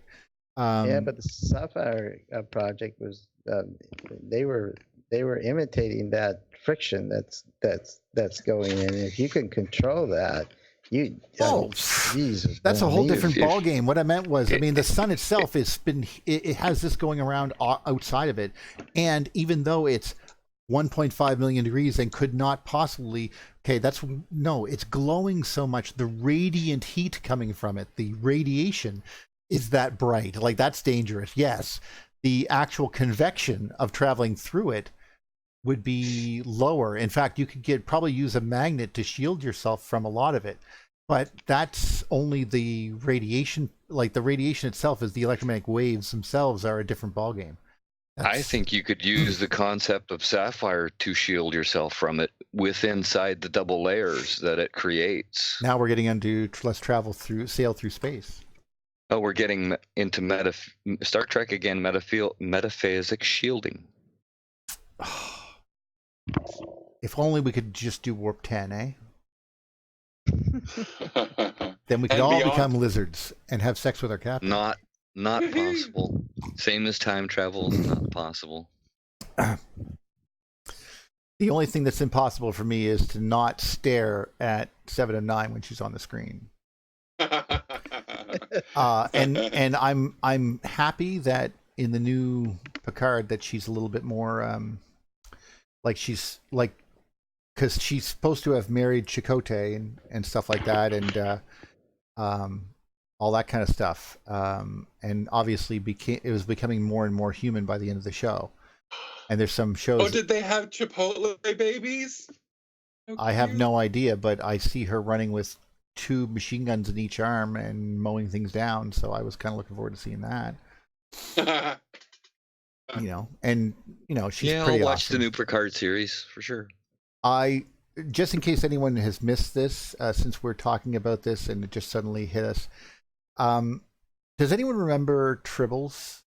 Please tell me. Yeah, hell yeah. Okay, no, I The know, but Trouble I'm with telling Tribbles. that to everyone because I know there's people listening. Okay, so the Trouble with Tribble episodes, obviously original series Star Trek, and of course Deep Space Nine did a whole thing where they were sort of like involved in there with their little doohickey thing, and that was a really good. They went back in time. Yeah, I know. Temporal Police, all that stuff. Those two guys were like Waldorf and Statler. They're like being straight men with them.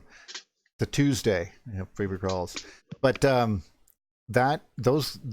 new Discovery episode, there's an inside the Deep Space Nine episode. Basically, Worf talks about the Great Tribble Hunt or the Great Tribble War, and Odo is obviously mocking him mercilessly for it, and it's great, because Odo's just so straight man too. He's just like, well, I'm sure that there was great songs sung about the great, the Great Tribble War and stuff like that, like. And and of course, it's not something we discuss. Klingon humor. Yeah, of course. So, anyway, there's a new short for Discovery that you can actually go and get. It's available on YouTube, and it's their in between season shorts. And there's a solution about how to get food for a colony. And the guy says, "Well, here's these creatures." Okay. Oh, no, they're gonna eat dribbles. No, yeah, but at the end of it, they actually have a commercial for it. No, but anyway, so, and it's a breakfast cereal. Nice. Good. Now, the point is that this is where it gets better. Tribbles. As I can describe this, let this horrific thing unfold in your head. So Captain Tribbles. it's a new ship, okay, and this is our first Tribble command, flakes. okay. It's a research ship, and everything is there on this particular vessel, and there's a staff of scientists working. Now, one of the scientists speaks, and immediately I hear him speak, and I knew exactly who it was. It was H. John Benjamin. And H. John Benjamin is in this episode of Star Trek. And he goes, well, we could eat these. Well, we just have to make them, we'll have to make them pregnant. And then, he's sitting there, he gets fired from this job, obviously, because he's totally archering this whole thing up. And this is H. John Benjamin, who plays Archer, by the way. And you could hear it in everything he says. It goes, well, I'm not going to do it. Like, he's screaming at her and stuff like that. Like, you could hear if she just said Lana after, it would be perfect. And so he's sitting there and he does this thing where he describes he goes, well, whose DNA did you use? He goes, well, no, it's human DNA. It could have been anybody's DNA. Well, whose DNA do you use? It's mine. I use my DNA.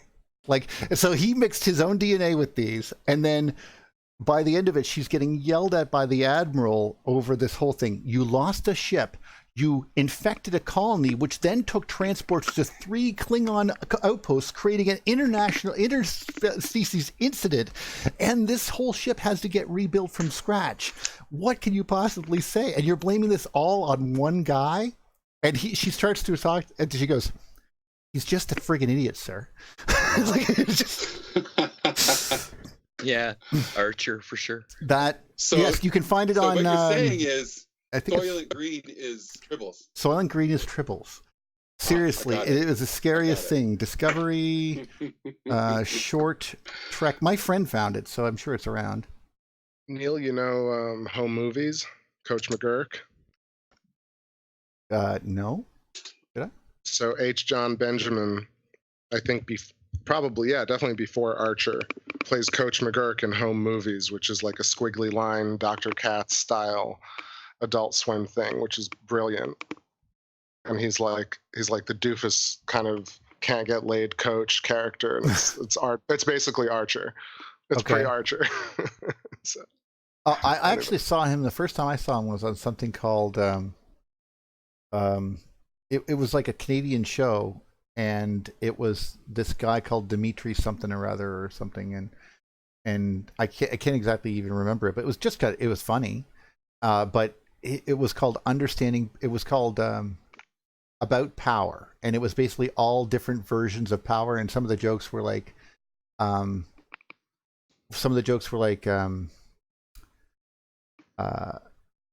See, if you want to make something seem less powerful, put the letters DJ in front of it. Like Abraham Lincoln. DJ Abraham Lincoln. See what I mean? Like, I thought it was really good. Stop, you're giving people bad ideas. So you're creating a legion of DJs right now. So this is what I started cluing into but this one perfect version is this guy gets out of a car and he almost gets in an accident with another guy, and this other guy is H. John Benjamin. Now, I didn't really recognize him at the time, but I know it's him now. Like, I mean, he was so easy to remember. Anyway, and they're both pretending to want to fight but not fight, like two guys who don't know how to fight do when they're arguing. Like and they're both acting like idiots, right? And the girls want them to move on, but he's going through it point by point, and it's very entertaining to watch him go. He will now puff out his chest, and he will then threaten to get something from the vehicle. It was quite rich. So let me see if I can get this discovery thing, but I'm not going to play it. I'm just going to see if it's as easy to find as this. Well, if you could give us the link, I'd love to see I'm that. doing it. Also, a quick note. I gave you Axonar. Come on. You didn't give me Axonar. I mean, dude, okay, let me explain. Okay. I remember sitting there, that entire scene that Axonar is based on an episode of Star Trek, season Yes, sir. 2, Yes, sir. episode anyway, Lord something Garth. about Garth. Anyway, Lord that whole thing about the about him being goes your battles Being were crazy. your victories were Yeah. required reading at the academy, and he goes through this whole spiel, and that whole thing right there made Axonar resonate for me because of the way it connects this whole thing. Yeah. The guy that is running Axonar is playing Lord Garth. Look at the pictures of him here. There's H. John Benjamin right there in the. Oh, yeah, cool. The trouble with Edward. That's his name, Edward. So every time I go to Ares Studios Discord, I say, "What's up, Lord Garth?" Of course. I find it fascinating that we're side by side with Google looking at a star that's 25 light years away. What star is this? This is I was Fomalhaut. just looking at that star too. So the star is literally like so far away that we can't even write out the numbers in a single lifetime. But yet we're looking at pictures from a show that's made up about these stars. Actually, Are it is. you sure about that, Chris? Tribbles don't lie. As sure as could be known. So wait, what is that? It's an unknown star that's too far away for us to measure? Is that what you said? No, it's called Fomalhaut, and I can where I had the label up for a second. It's Probably traveling, a isn't galaxy. Anyway, it's a it? let's see. Oh no, you're moving you got to be moving your. No, Fomalhaut, okay, is 25 light years away. It's a magnitude 1.15 star. And it's just a bright star. It's like when you see Sirius up in the sky, it's about half the magnitude, half the brightness. Oh, this It's is the like- commercial. Look at this commercial. Okay. This is the commercial I'm talking about. That's the Tribble cereal.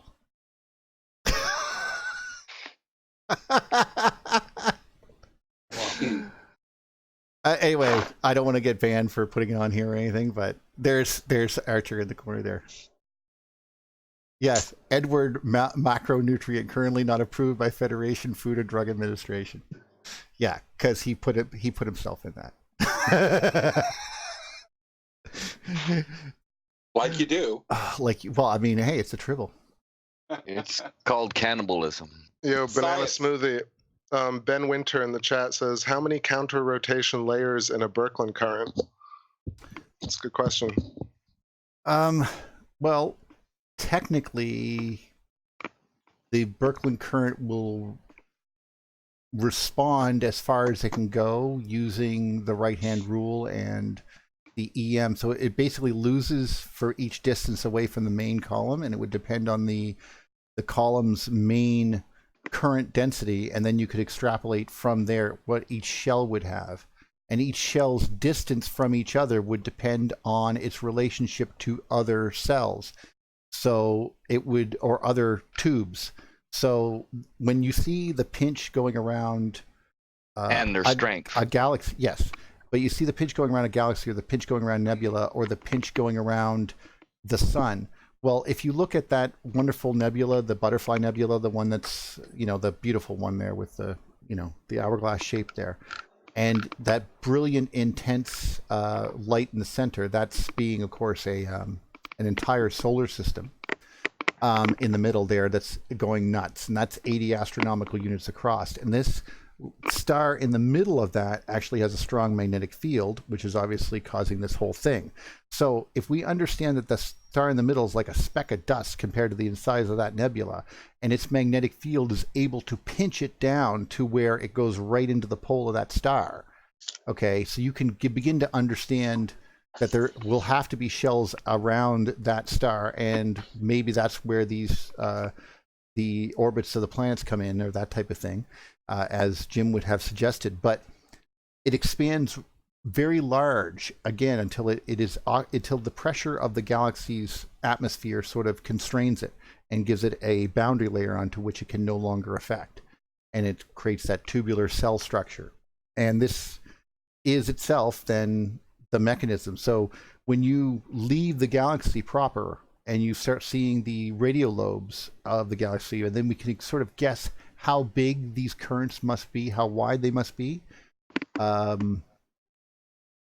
They're nuts wide. They're probably several times, if not order of magnitude, larger than the galaxy that it's feeding. Just like the currents that feed this star are orders of magnitude larger than the solar system, let alone the star at the center of it. So, I mean, we have very little concept of how much space there actually is, and just 1 electron per cubic meter means that there are literally trillions and trillions and trillions and trillions and trillions and trillions and trillions and trillions of the fucking things. No, pardon my French. Doesn't Peratt say that it starts with 4, ends up with 14, 28? Those are when it 56. divides into different currents. Like if it splits down like if you're looking at a high density current, and then the shells of those currents have to break themselves into currents, that's what he's talking about. Like what levels will that happen at? But I'm only referring to the basic idea of how wide are these diffuse forms, and then of course how big are the waves, which are going to be at minimal energy configuration, especially extragalactic. But the moment you start pinching them down, you're going to have a stronger current in the center. More layers will begin to form because of that stronger current and the more compression.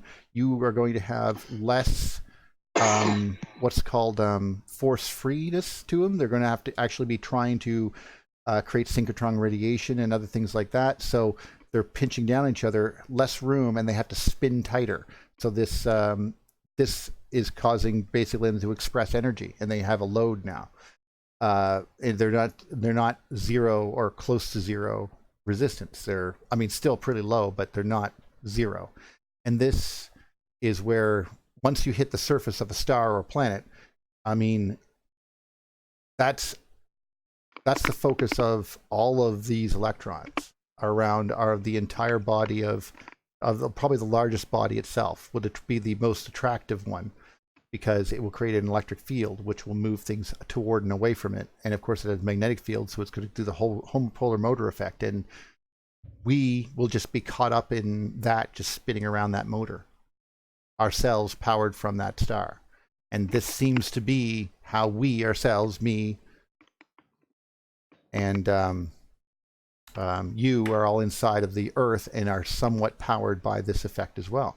And this is why we are all sort of connected, I guess. So it seems. Thanks for the rant. I'm glad I did that. I don't know if that was even awesome. answering the question, but. Well, you got me to thinking. If like we have and records, Tribbles led right? us here. We can talk about like how a record stores music on vinyl, right? I So can if tell we you can intimately how that works. Yes. So we have that idea.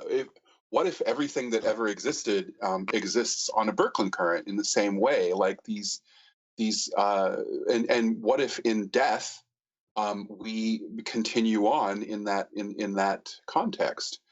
I mean, that would make sense. That would be a way to explain eternity. That every sound, every movement we make affects everything around us always, and that constant connection to everything doesn't cease because we lose that contact point. I mean, if the sun went out, light wouldn't cease to exist in the galaxy, in the universe, would it? I No. mean, the idea. No. So the idea. In fact, that, our sky might start glowing. We would lose the ability to see stars altogether.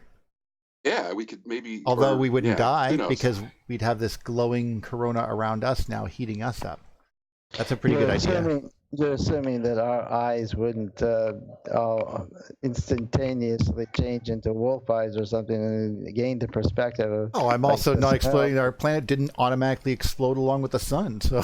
Yeah. So Pow! what I'm saying is that this record that you're talking about, I think we're going a little too physical on here. Okay. There are more than one plane of existence, so these things can not necessarily be what we would call physical. They could be something less than that, or more than that, or just a different line on the spectrum that wouldn't, as you say, would not, it's not a physical thing. It's not going to deteriorate. It's going to be there forever. Well, Well, same, that's the same whole thing. energy, yeah, forever. Go on. Yeah, it's the same concept as we can't interact on the one-dimensional plane or the two-dimensional plane Because we're three-dimensional beings? because we're three-dimensional beings. No, well, there's a difference between dimensions and planes of existence. They're two different things. And we We're- gotta we're- also understand that when we talk planes of existence, we're not talking necessarily the D&D version, and we're not necessarily talking about the origin version, which is that idea of Midgard and Asgard and all the little shells of this tree that we were all attached to by the spine or whatever. So this is this might be something different, I assume, eh? Yeah, well, my lady, she has a model of the 15 planes Lenore. of existence. That's, No, not Lenore. come on, you could go with it there. The radiant maiden whom the Play along, angels James. named Play Lenore. along. This Oh, makes I'm you sorry, Poe, I- okay? I didn't have the The poetry humor. gene? Okay. Yeah. Every woman deserves a little poetry. Anyway, go on. No, I mean, I thought you were going to close out. So No, I'm not. No, I wasn't. Oh, what time is it? And How every long are we woman running? has a little bit of Eleanor in her too. well, Oh, if you it's want- almost 2. It's almost 2 hours. So we have about half an hour left. I know that we wanted to go over Jurgen stuff with Chris there, and if you want to go through the 15 planes of existence, just go with that heart shape that they do nowadays, where you got your two hands and you got your fingers that lay down and your thumbs are pointed back downward. Yeah. Okay, now just take that and turn it away from you by 45 degrees. Now lift your thumbs up, and then twist your right hand 180 degrees. So you got two things that you kind of like cup together. That ball there. Now just take that and get rid of the thumbs, and each hand has 7 fingers. Now you've got a ball with 14 planes. That's basically what it is. And then, and what they said is the 10th perfect plane is one that goes through the center of all the other planes. And this is filled with solid oxygen. And that's what makes everything go. oh, this oxygen is energy is electricity idea that you mentioned before. Now, Yeah. I obviously do not buy that, but I see some of the reasons why that's there. Like I can see why you would. I mean, there's sound reasoning behind it. I think that I mean, I would have to actually challenge you and go through the evidence piece by piece. But suffice to say, I'm not going to do that here. Please go on. Well, Lapis okay, you got Lapis Lula is solid oxygen stone. It's blue. right, and look, Protection from the lightning, idea it of, says. So yeah. the idea of solid oxygen being electricity is somebody else's idea. You know, there's a book on it. Oh And yeah, when I saw thought it was pretty cool. Yeah, and well, when I saw Idea it, was. I just knew it for myself, that immediately for myself, that was right. It just seemed right to me, so I took with it, and then Oh, that my happens. lady came up with this particular model. So, and the universe is pulsating back and forth, back and forth, back and forth, so quickly, so fast. That's what's powering all the jets. But it's going through with the space itself is this thing, and so that's what's powering everything. So let me see. There's two other things I need to tell you about without to go for the other stuff, and that is, I already told you that the distance of Jupiter away from the Sun is the square root of 108. Of course, that's the idealized form of it. Just like the Moon is 108.5 when it goes moon widths in its orbit around the Sun, the Earth. Oh, I didn't know that either. No, yeah. Well, like, I think this is Gauss's law. Really, is what that really is. But the actual form for the Earth is that the Jupiter is 317.8 Earth masses. So on the scale there, it's really 1 to 106. Now, the counter rotation that Jupiter has when it goes around the Sun, it has while Jupiter is 75 million kilometers per single unit, it's opposite and equal reaction on the opposite, going in the opposite direction of all the planets. It's 500 million per 1 unit. And so the difference is 6 2/3. Those two distance measurements.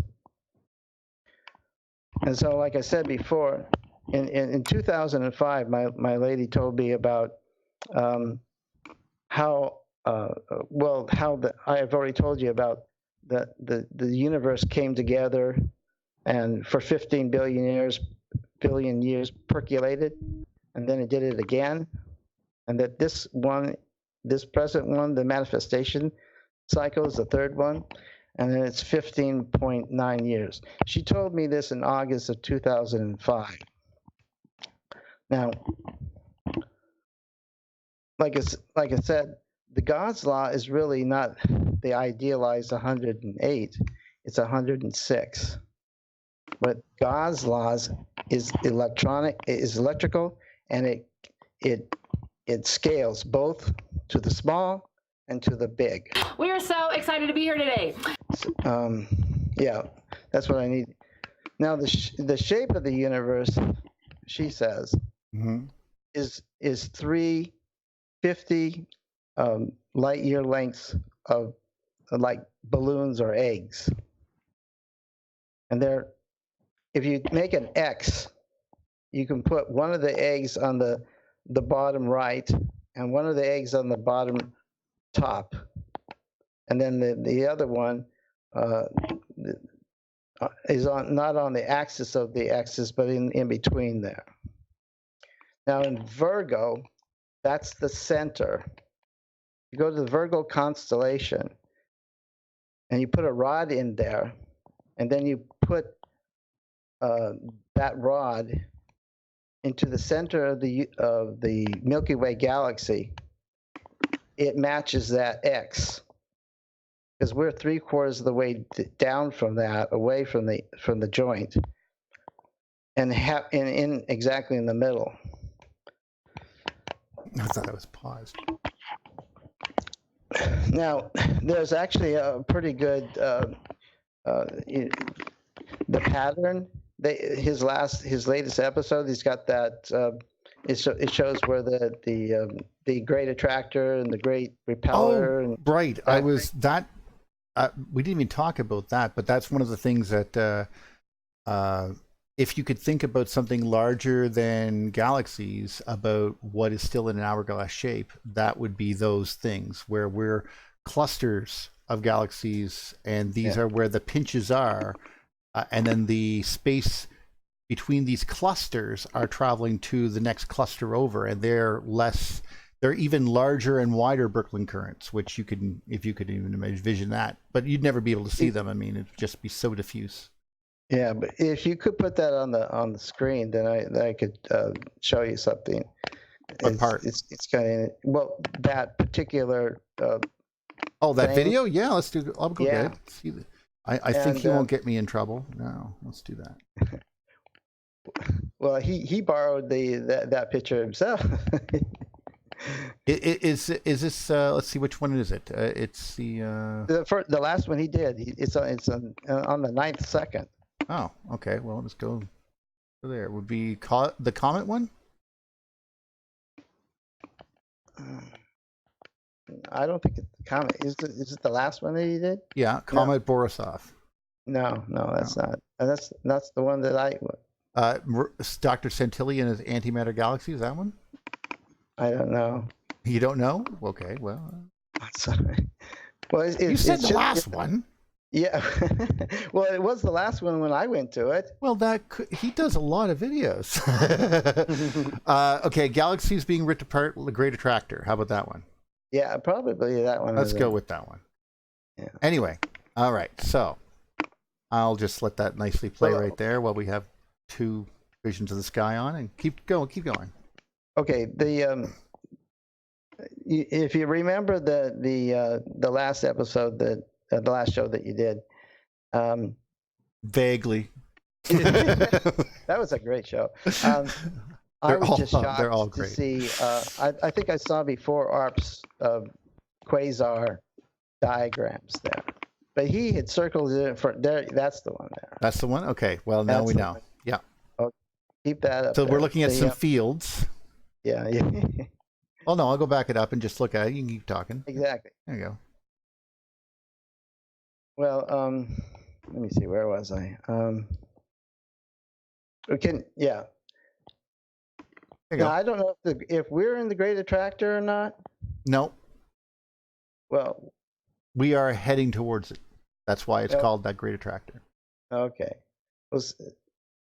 Can you on the top right? There's that circle that's there. It doesn't have much in there or hardly anything. It's just a form there. Or this. Yeah, that's the ones on top of us. Okay, so this one here is what you mean. Yeah, remember that X that I said, and that we're on the bottom right. This is on the top right. That empty thing there, that just right there. And we're in the southern, what they call we're right southern, here. Southern egg. Or right and then there. There's, wherever we are. I can't. Well, it just says Milky Way, and it's pointing to this part right here, which I assume this is us then. Okay. I guess we're in the Great Repeller then, or something. Well, anyway. We're not in a great anything, I don't think. I think this is actually the literally. No, we're actually being pulled just part of the current to the Great Attractor. But I think the Great Attractor is pulling from another side, like on the other side, it's pushing, but we can't see that far. But anyway. Well, there is another larger Great Attractor behind the Great Attractor, apparently. We call that one the Great Big Bastard. Well, anyway. The one in the middle there's Virgo there. Yeah. That's kind of like the tail or the stem or whatever you want to call it. And then that thing on the side is what's on top of us. And that you can't see me. I can't see you. No. You can gesture wildly like I do. That's fine. Yeah. Well, anyway, if you take 3 balloons. Okay. And you tie them all together. And you look balloons. down, whatever, just so you can see through them. There's going to be 3 spaces between those balloons at the bottom. They'll be touching each other on top, but there'll be an empty space between those balloons. and there's where the void is there. Okay, I see what you're saying. That's actually not. That's not actually any like that. That to me makes perfect sense because, in a way, if you thought about each galaxy, like if you think about these the Birkeland currents as being balloons, in a way, just like a balloon, and then you twist it when you get at a galaxy, and continue on, then twist it when you get to another galaxy, and then you put all of those together, and put them together into a big twist knot itself, and then that would be all those would be heading towards the Great Attractor. That's kind of what I'm seeing here. Right. It depends on your perspective. Well, I'm trying to give an image that's easy for people to mentally understand. This is why I want to. This is why I want a video. This is why I want a sci-fi show, because I want someone to go like just like The Expanse does with like. Right. I want it like that. Come on. Can we not do this? Well, I'm just saying all those three balloons are those red petals that of ARP's quasars. That's what those are. Oh, okay. So they're probably not even there then. 99 Nerf balloons. No. Well, I mean, the one that's in the center that's on top of us, it's in a different phase apparently. So it's in a birthing phase, I think, or something like that. So it doesn't have a lot of bright stars in it at this time. But I'm beginning to see this because this is what happens when you ignore ARP. Yeah, well, that's why I was so excited when I saw it in the episode. I said, "Oh, that's my lady's bottle right there. It's just playing right in sight in front of you." There's actually some galaxies, like one of the things that I saw that was very damning, and they don't talk about it. Again, just like we mentioned other falsifications like the Fingers of God problem, a few other things like the last week. One of the things that comes to mind is that they recently saw a structure that looked like a bunch of quasars far away or something, but when it covered like such a wide swath of our sky, and they couldn't understand why. And it's because it's not really that far away. It's a part of the structure of our own galaxy. This has been brought up before about we might not be getting the redshifts correct of like some of these things that we call like globular clusters that we think that are like that are part of our galaxy. They're just off of our galaxy. They sort of like, if you think of a galaxy as being a pancake, then there's a ring above and below the pancake. And that's where the globular clusters sit, in this ring around the center of the galaxy, up north and south of it. And they're basically places where you're at that right angle between the magnetic field and the current coming in, which is, that's where you'll get that activity at. And that's where that ring is. It will get larger or smaller depending on the current put into the circuit. Basically. Now watch this. Since everything in the God's law is hey, Diamond's here. Holy shit. God's law. Yes, go on. And he's gone. And he's dead. Okay. And it scales both to the small and to the large. Without inflation, if you take 106 light years across and you divide it by 15.9 billion years, you get the value for gravity. And that's at first principles. Can you say that again? You get the value for gravity if you combine, what are the two variables? No.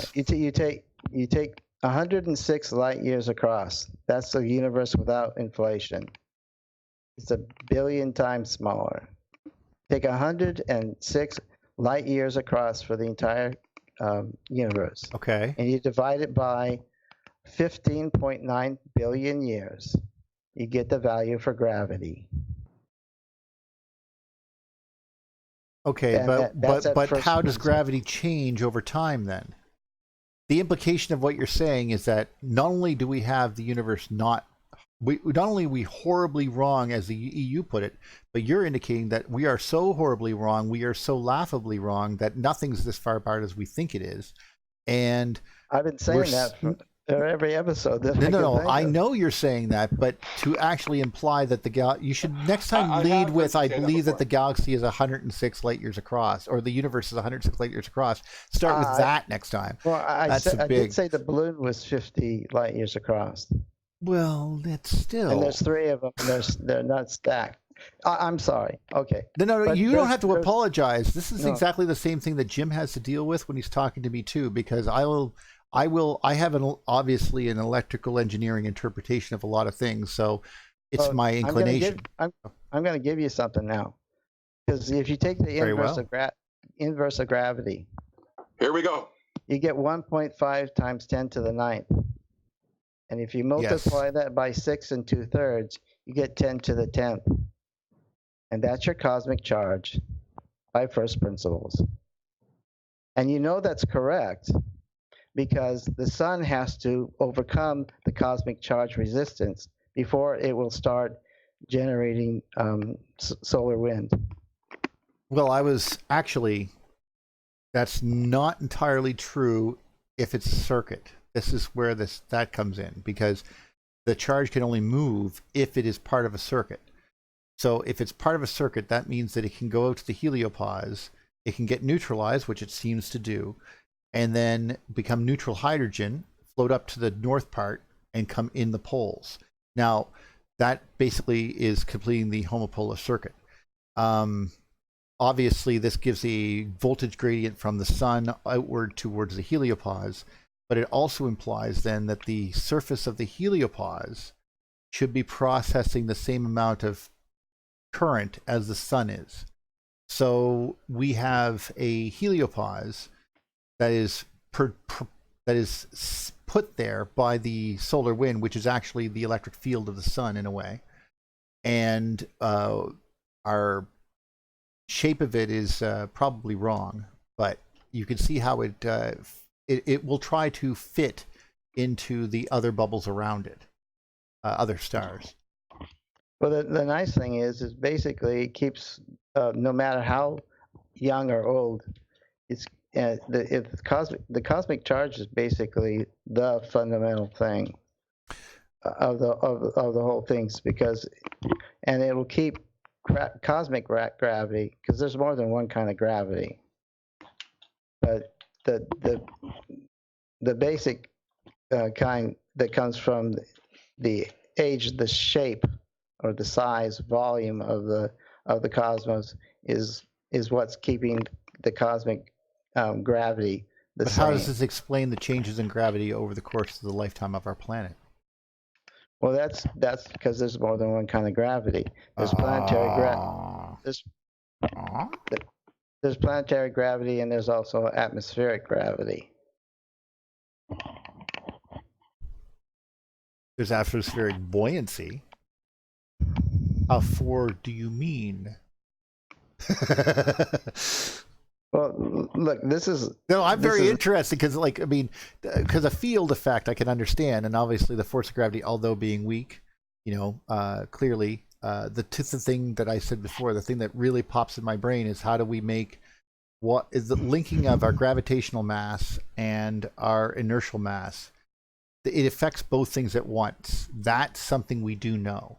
And so if you change gravity, you not just change gravity, you're changing something fundamental about the nature of every single thing it depends on.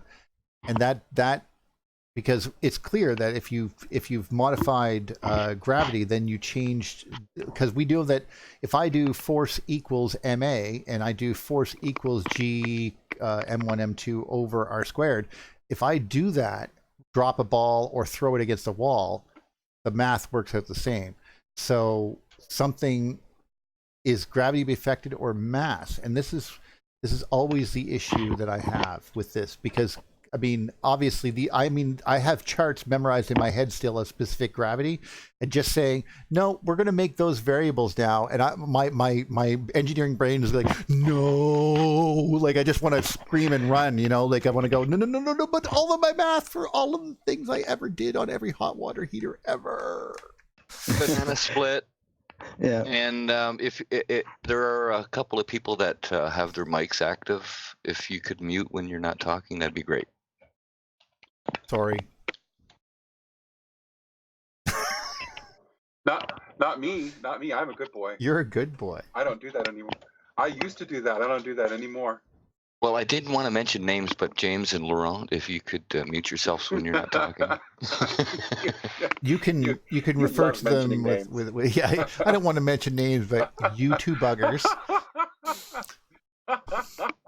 Yeah, sorry, I've been writing. What? Don't worry. You're He's not here writing to me. very You guys often. leave him the hell alone.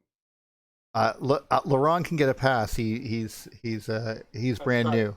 Yeah. So it's okay. Well, Actually, it's just that I got a comment from somebody, Cryptomatia.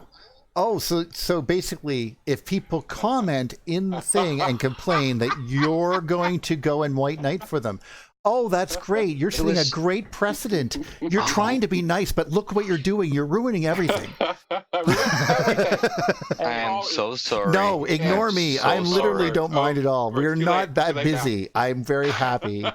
I gotta say it one more time because I'm Canadian. I'm so sorry. I'm so sorry. I'm Just so sorry. say about. You're good. That's all. I'm we need. about to say I'm sorry. There you again. go. There you go. All is forgiven. I love OUs. I just have to say one more thing is that I checked to see what the gravity value would be when it was half the age or 7.5 billion years, and it came out the same value. So I think it's pretty much the values that we have right now are pretty much what they've been in the past. How close it gets to when it gets small, really small, I don't know. But Ted Holden's going to come over here and arm wrestle you. You know. For what? No, because that's his big thing. He got on, obviously, he got on Japanese television with his theory that that dinosaurs couldn't have possibly exist today, and he has some very valid points for that reason. And obviously, the electric universe offers a potential difference because we have to recognize that giant things were built and with very large stones and bricks, and ignoring it's not helping anyone. The only reason we're ignoring it is because any study into that literally means you're challenging you're challenging Newton, and they won't let you do that. I mean, Eric Lathway tried that, and then he died. The Newtonian police took care of him. No, I'm just kidding. Probably the Royal Society and all their secret taskmen. Actually, no, he just died of old age. But he was lovely, and but he didn't do very well when he basically challenged Newton on the physics of gyroscopes. But he did make some valid points that most people don't remember. So, which. Well, on the history level, it says that there was a completely different age, and yes, a gravity value is the best that I can understand it. That's only 51 centuries ago, so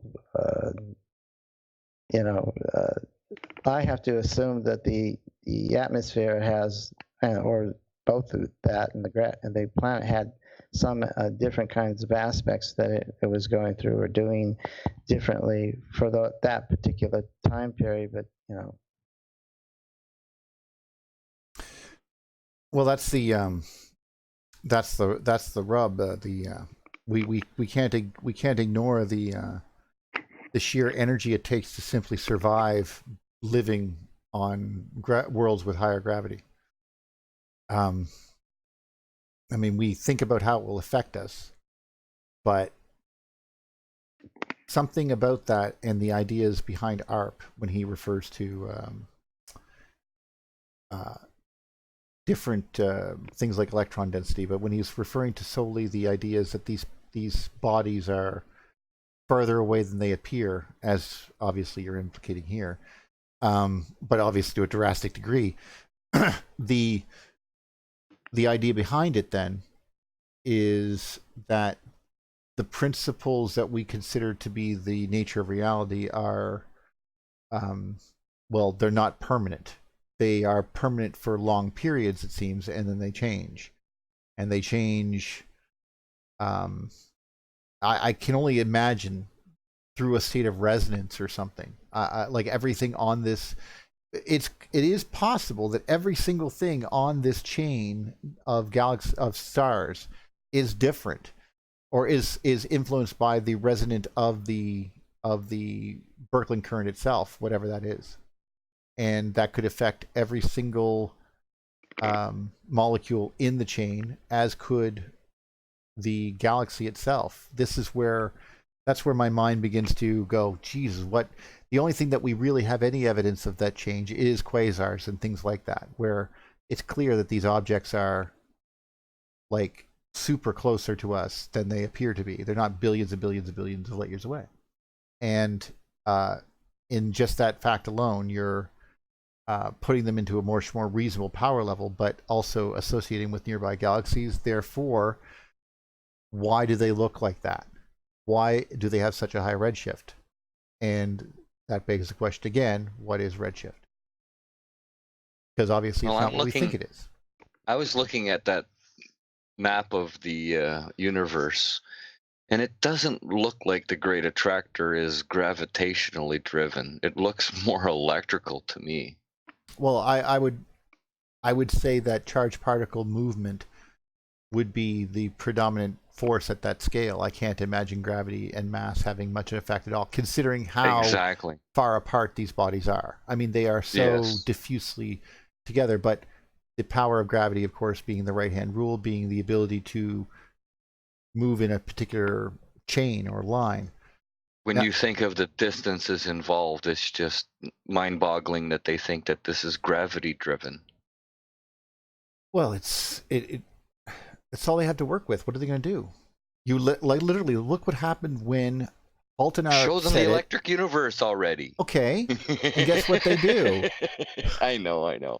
I mean, I wish, but the thing is that the people who really supported electric cosmology were literally excluded, and I mean they were excluded way back in 1930. I know they didn't exist. Like Schrodinger and Tesla were going, guys, you're nuts. I don't know it all, but I know all that. Yeah. Well, yeah, but that's when the people who had an intellectual descendant, because remember, electrical engineering became something to use. It became an engineering school. It became something to do, like building a building. A tool, yeah, for sure. Yeah. So electrical research became something that was done on little things in scientific establishments and places like that. But they were always towards doing something, to making a goal, because these rules were sacrosanct. But again, the trouble is that back in 1880 and 1860, when these were being codified and tried to understand, going from Ampere's law, Faraday's law, and a bunch of others, and then suddenly we're at Gauss's law, of course, and then we're at, okay, well, let's just knock these all out and call them Maxwell's equations. Here they are, 4 equations to handle the whole thing. We're good to rock and roll. And put this out there. And the trouble is that this was considered a factor of reality. This is a truism. These are real things. And we should know that, because they're powering everything that we own. But we're so used to seeing them as tools that we don't understand that these things will just flow naturally. It's their natural state to move toward equilibrium, and they're not in equilibrium when they're ionized. So it's real simple. And when you're at that point, when you're looking at there, what we know about like galaxies and stuff is just, I mean, we really are just scratching the surface, but ignoring the principles. We're babes in the woods. Ignoring the principles like Schrodinger and stuff. We're like, you can't just say that that's not that. You know, you can't just say that that the permittivity and permeability of empty space that is required for the nature of the wave of light to travel through it you're basically saying they're not real. You know, that would what? Like you're blowing, like you're basically going, no, we can, basically they said, okay, that works like this on Earth, but out in space that doesn't work. No, no, the rules are the same. Doesn't matter where you're at, just because the distances change. But that, of course, you can see where that snowballs. And, of course, they had the relativity goal was the goal, as it were. Anyway, go on, Laurent. I'm sorry for cutting you off. I was on a roll. I don't remember. Or a rant or something. It just makes me think of so many things, honestly. It's like, whoa. I think that's why people tune in. It's like, let's listen to Neil and get stoned. It'll be great. Yeah, totally cool. Totally. What? I said totally. Bodacious, totally bodacious. Funny because it's true. It's probably true. Yeah. For sure, no way, for sure. Oh, I was going to tell you guys this. You mentioned Shakespeare. That's something I wanted to point out, Laurent. Basically, in Shakespeare, we don't admit that Shakespeare is read a lot better if you read it in like Irish, because the accent is much closer to the real accent that he was writing in, so the rhymes and jokes make more sense. But we can't imagine it being said any other way except for proper English. But in reality, it wasn't, and our perception of it has changed only within the last 400 years. So when I think about 4,000 years of mankind, how when they talk about learning a new scale of music, do they really mean that they needed to learn, like this was the first time that they had to learn the scale of music, or would they had to relearn music because the atmosphere was slightly different now, and the tones that they were generating on their stuff didn't work? Now, I don't think that's necessarily true because, well, number one, we have flutes from way back when, so, but stuff like that. Banana split. Oh, you want to talk to the people now? Is that what you want to talk about? If the star configuration was different, like in the polar configuration, for example, of course, the like harmony would have been different, like the harmony, like frequency harmony. So, but what time period were you talking about exactly? Oh, I wasn't exactly talking about any. I just meant that it's just something that I've given thought to. That's all. Oh, okay. Oh, I can see what you meant there. So we're gonna wrap up with Chris shut off his stream there, and I have the thing here, Chris. But before we do, Rick, you wanted to mention some people who were obviously begging for my attention and your attention, and obviously here I'm begging for attention. So. I just wanted someone to mention the folks in the live stream. Well, then mention Has them. anybody been following the comments and have a couple of comments picked out that they want to? I'm sorry, I was ranting. Throw our way? Go ahead, take a look there. I was just going to say storms came in, so I had to put the scope away. And let's do the Ponce thing when we have a little more time. It requires like spending some time, and I'm pretty pooped. So oh my god, it is. Look at it. Move. We've already went for like 2.5 hours, so it's been a good show though. I'm very happy. Thanks, you. Appreciate it. So we're going to do this. We'll make it a big special for you there. Maybe assuming everything's good next Sunday, and we'll start with Ralph Jurgens and basically talking about the evidence that they had regard and the, as you can see even in this description, how much exact power these strikes might have had. And this is not hard to calculate. These are just basic maths. So. And we can look at the actual features that they reference in this, and then pull up the Thunderbolts project video where they reference. It's like a nice little string of. Oh yeah, I'm looking forward to it actually. Yeah, and I'm looking forward to that too. Yeah, totally. Rad. Hey, are we having Monty on? Was that a still no rumor? no it's still happening. I actually talked to Monty. I told him I'm just telling all of you guys right now, we are confirmed that my 100th episode, I want to plan it ahead of time, so I didn't get a chance to actually. My computer, this computer is, I'm literally physically moved it to a friend's house. That's where I'm at, and because I had no internet, so I'm here to go. But it's been really hard to keep in communication. Plus, I've been doing physical therapy, and it's been just very draining. So now I'm basically at the point where Temporal bodies suck. I know. But basically, my amount of time is limited. But we're planning him for the 100th episode, which should be, if I'm not mistaken, the 17th of November. Neil, when are you coming to Toronto to take me to Sapphire? You live there. You can literally just drive across. I don't the have town. the invitation. Do you think I do? Do you think I'm that invitation. famous that I'm just gonna just drop in to say hi? You know, Monty. You're gonna know Monty in a minute. You're gonna be on the show. Well, I don't want to ask him during the show. Monty, could I come over and see Sapphire? Don't fanboy too much. But that's cool. I was a fanboy the very first year, and that was like, I mean, when I went to a conference. So, but these people are now. I mean, I'm beginning to realize quickly on that this is why I'm here, to help all of these people get connected, because it's not that hard.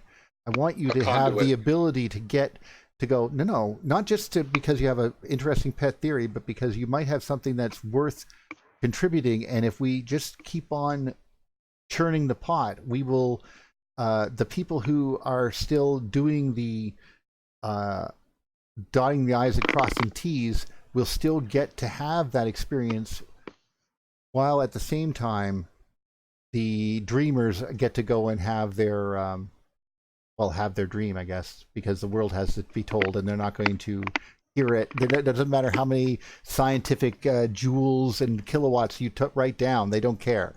They just so, you know. Well, you're saying the more minds on the problem, the better. Yeah. The more solutions that more might people grow talking, up. the much better. Yes, I mean the energy is there. Literally, there is only so many intellectual descendants left alive, and I am not going to be part of the last generation. Okay. There has to be one or two or three or hopefully forever after me. So forever and ever, amen. Or Velikovsky, I mean. Okay, let's not go there. But Amen Ra, I'll go with. Yeah, that's cool. That's cool. All right, we're good with that. Same deal. Same guy. Velikovsky is just a reincarnation. Let's be honest. He's just the Russian version. Yeah. He's just the latest incarnation of Ra. He's just the latest version of Ra. Oh my God! You know Ra is Saturn, right? Anyway, yeah. So let's say hi to some of the guys, and then we'll peter off here. So yeah. Well, it's nice to have as many. Sully, you're always here. It's nice, Silent. I'm glad that you popped in a few times. See who else did I Heather gone already? Yeah, we probably stayed too late. She has Deborah Sloan, Ben Winter. Oh yes, Ben. He's always here too. Nick Queen. Renegade. Heather, she's still here. Is she still good? She's still here. Well, considering we did this without any warning or any foreknowledge. Only whatever rumors Shockwave or Rick spread around. That's all that was there. That's what I call a loyal following. I'm very happy. It's enough for a cult. Yeah. Jay Andrew, dude, we need to get some robes. Now I gotta get robes. That's it. It's like we all show up at EU 2020 wearing togas and like laurels. Yeah. No. This is a cult, but don't worry, it's cool. Renegade, thanks Sean for coming. Has a robe. Let's all get robes like Sean has. Those are awesome. Oh my God! They started a cult with DJ Abraham Lincoln. DJ Abraham Lincoln. Oh my God! Yeah. Oh, I need Always good to see Ryan here. Oh, that's awesome. And Jay and Michael Wise and Renegade and Sully's and Oppenheimer. Test. We got 37 people watching and 37 likes. That's what I like to see.